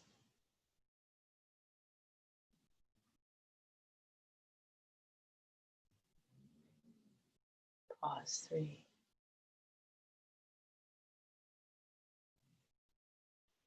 Inhale 6.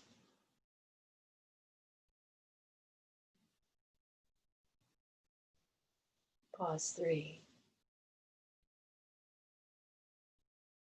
Exhale 6.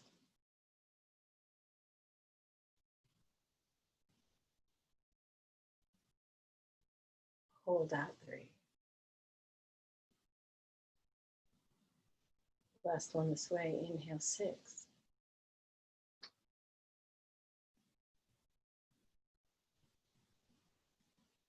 Pause 3. Exhale 6.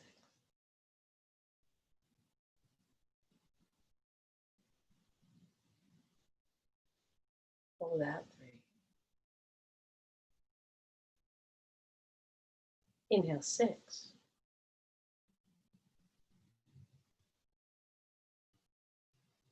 Pause 4. Exhale 8.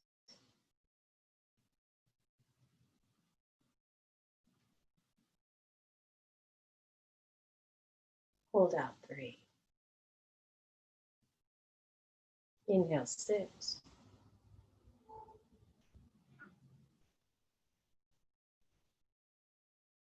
Pause 4.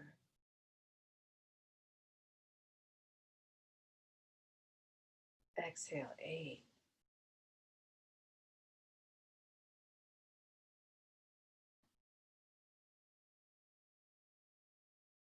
Hold out 3. Inhale 6.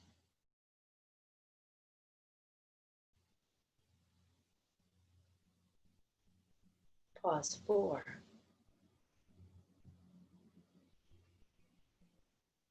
Exhale 8.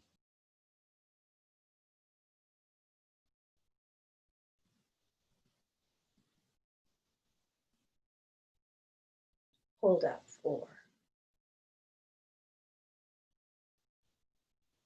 Inhale 6.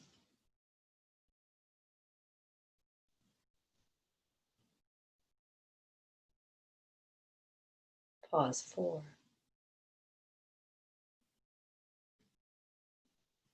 Exhale 8.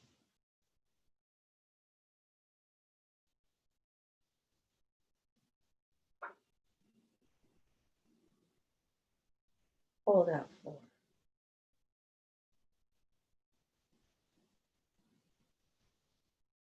Inhale 8.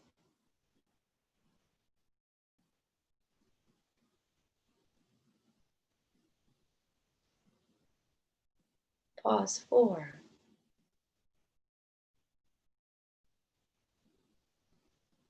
Exhale 8.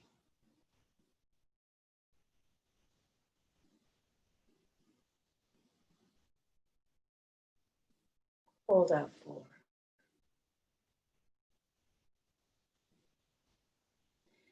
Inhale 8. We're going to do this a whole other 9 times, 9 rounds of 8, 4, 8, 4. So continue. If again it's not working, go back down to 6, 3, 6, 3. And just do that next 10 rounds there.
Take one more round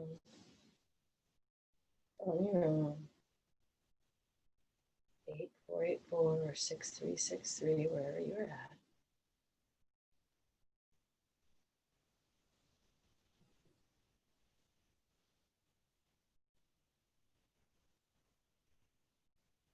And And on your next inhalation, simply inhale 6 counts and release any holds, and then exhale 6 counts. Just 3 rounds of inhale 6, exhale 6, and then 3 rounds of inhale 4 and exhale 4.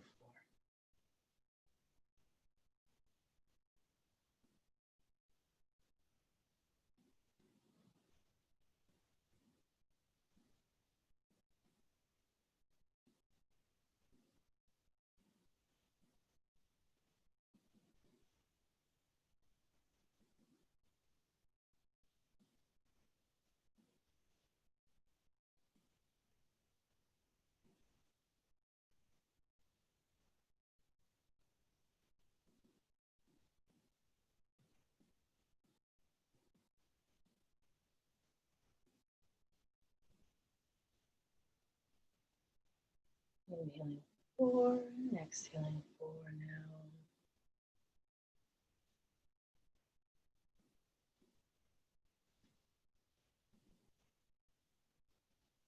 And allow that ujjayi to slowly start to dissipate into nothingness.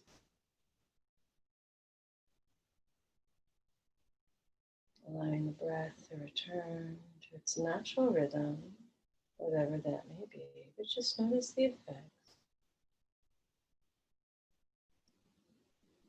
And allowing your attention to coalesce to that midbrain, can you bring your awareness again to that central channel, now in the upright position.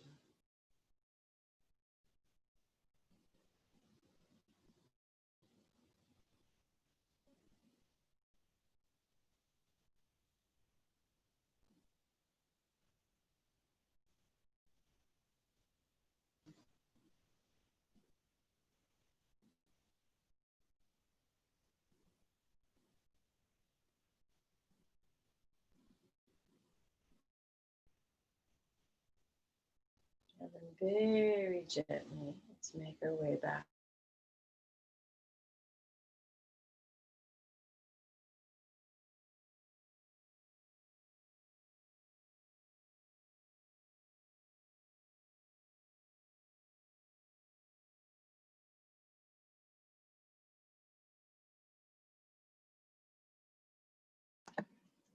I think we lost her again. Anyone else getting that? Same.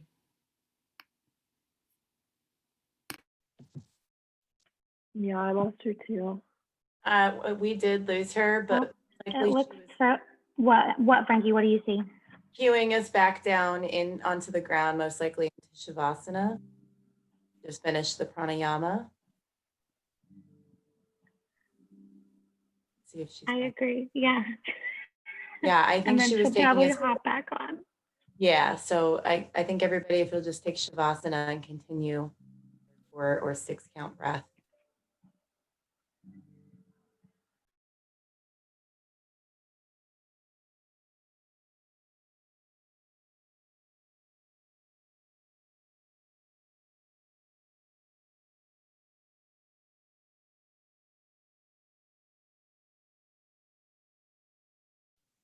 As you settle into Shavasana, find that heaviness in the limbs.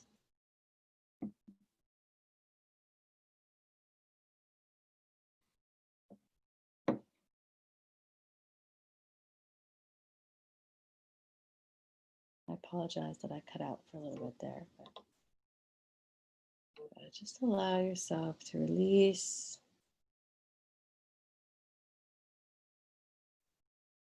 and soften.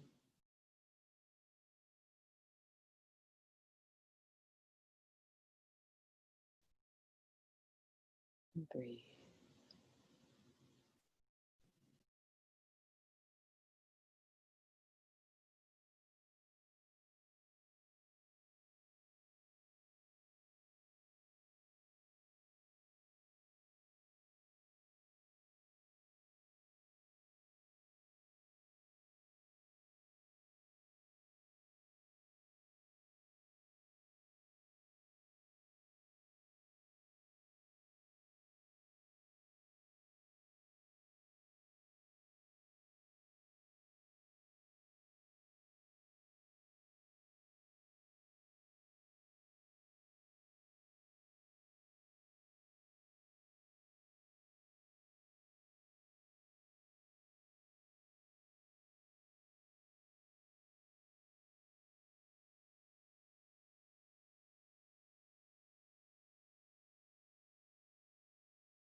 Very slowly and gently, let's make our way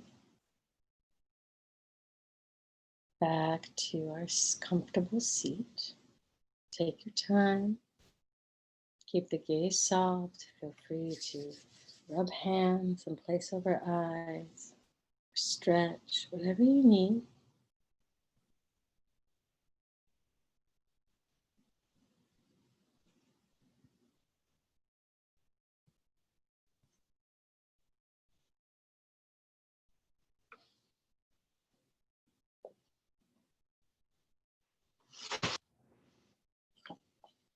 Nice. Welcome back. So we have just a few minutes before we end for today. But I did want to just briefly talk a little bit about what we did in the practice. So again, that might be, practicing like that might be a little odd for you. I know it was for me the first time I did that as well.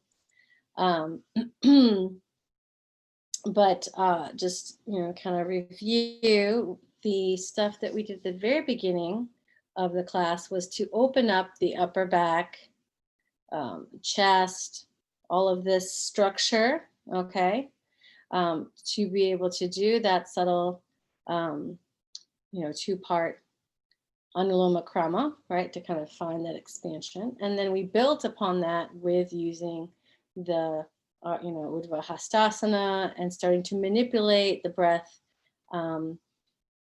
there, right? So, using a count, using retention, and then moving into the krama for the exhale, the Viloma Krama, and then moving that to try to extend and get comfortable with that suspension.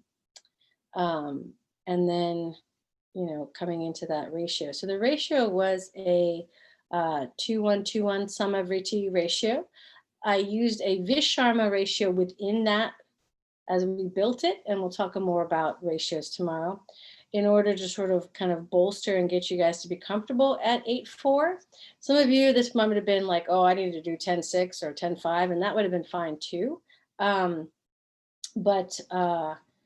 that was a 24-second threshold, and I don't know exactly all your thresholds, but anywhere between 24 to 32, 35 is usually what we find with yogis.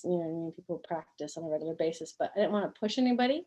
So again, if it still wasn't comfortable, always, you can always go down and not work with such a high ratio, because you want to stay within what is, what's not stressful for your system.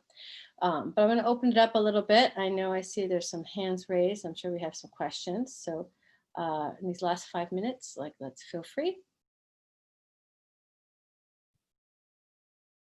I think it's Eva.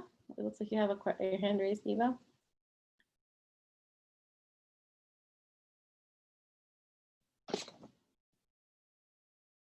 Let's see, you're muted. Sorry.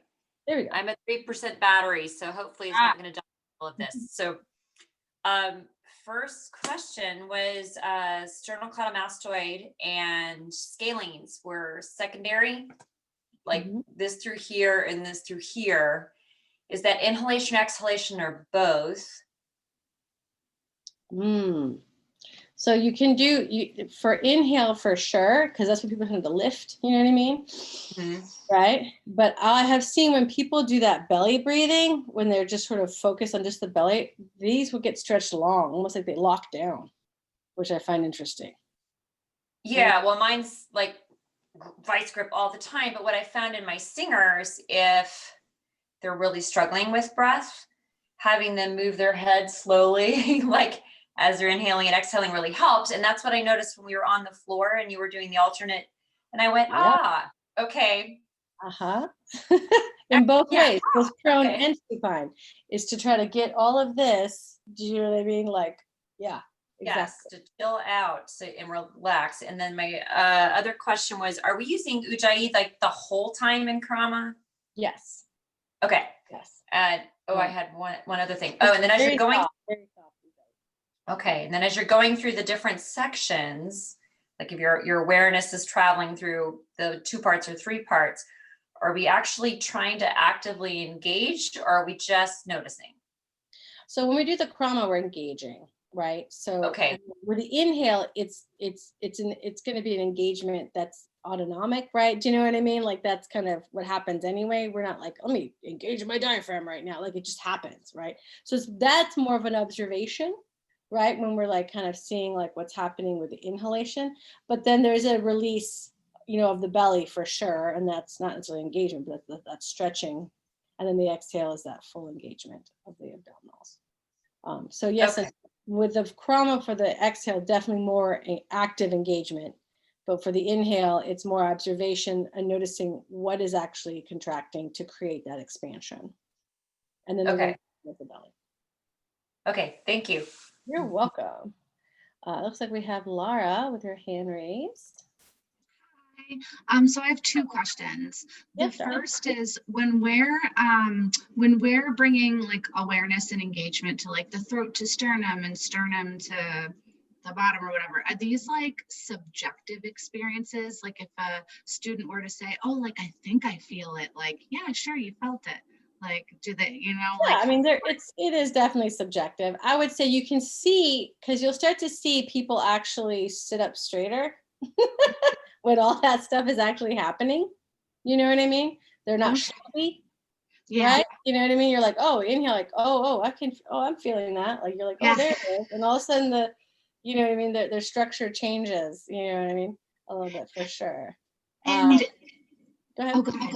My other question was if let's say somebody's like really congested and unable to do like the breathing through the nose, do you just not recommend maybe like skip the pranayama, or would they be able to like make instead like a sound out of their mouth to like create like an exhale like that? I wouldn't necessarily do the whole like, like ratio and all that. I might just have them, exactly, if they have to breathe through their mouth, like we can use sound. Okay. Like hissing is a good one to find that length. I wouldn't even bother with, you know what I mean, full on ratio breathing. When we're congested, it just everything's all gummed up. You know what I mean? Like it's not pleasant. It's not pleasant for you either, because you're like, I'm gasping for breath trying to find it. It's like, no. And again, we don't have that same control when we're doing it with the mouth. Even with shitali or sikari, you're inhaling through the mouth, but you're supposed to be exhaling through the nostrils. So even there, it's like, you know what I mean? I would rather take a Zyrtec or get an allergy shot or whatever for the next day. Usually also I definitely ask people to like, clear the bats from the belfry before we do, especially we're doing alternate nostril, like everybody can take a tissue and, but yeah, we want to have at least open, clear passages.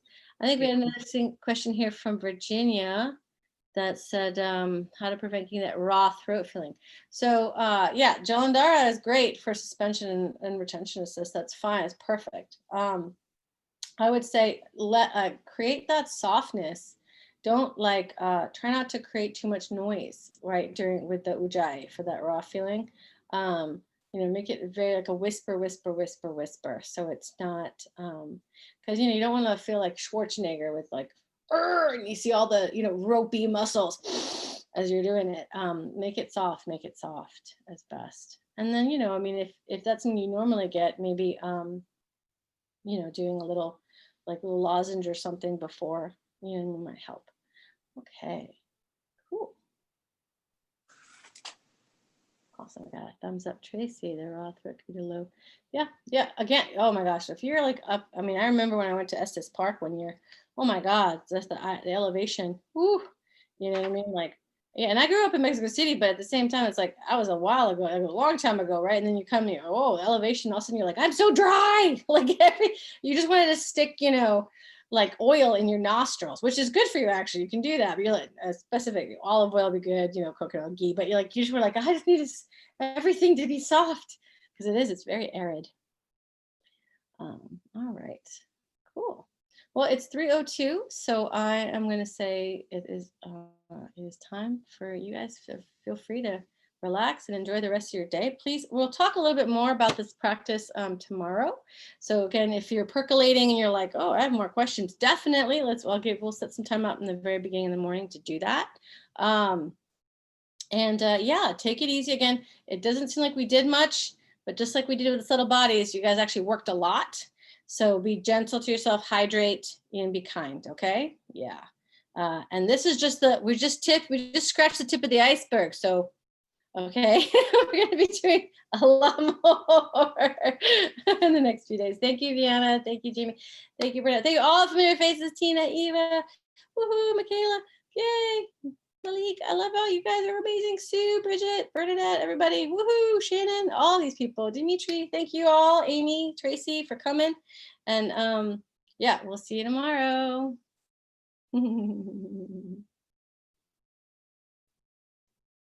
Hey.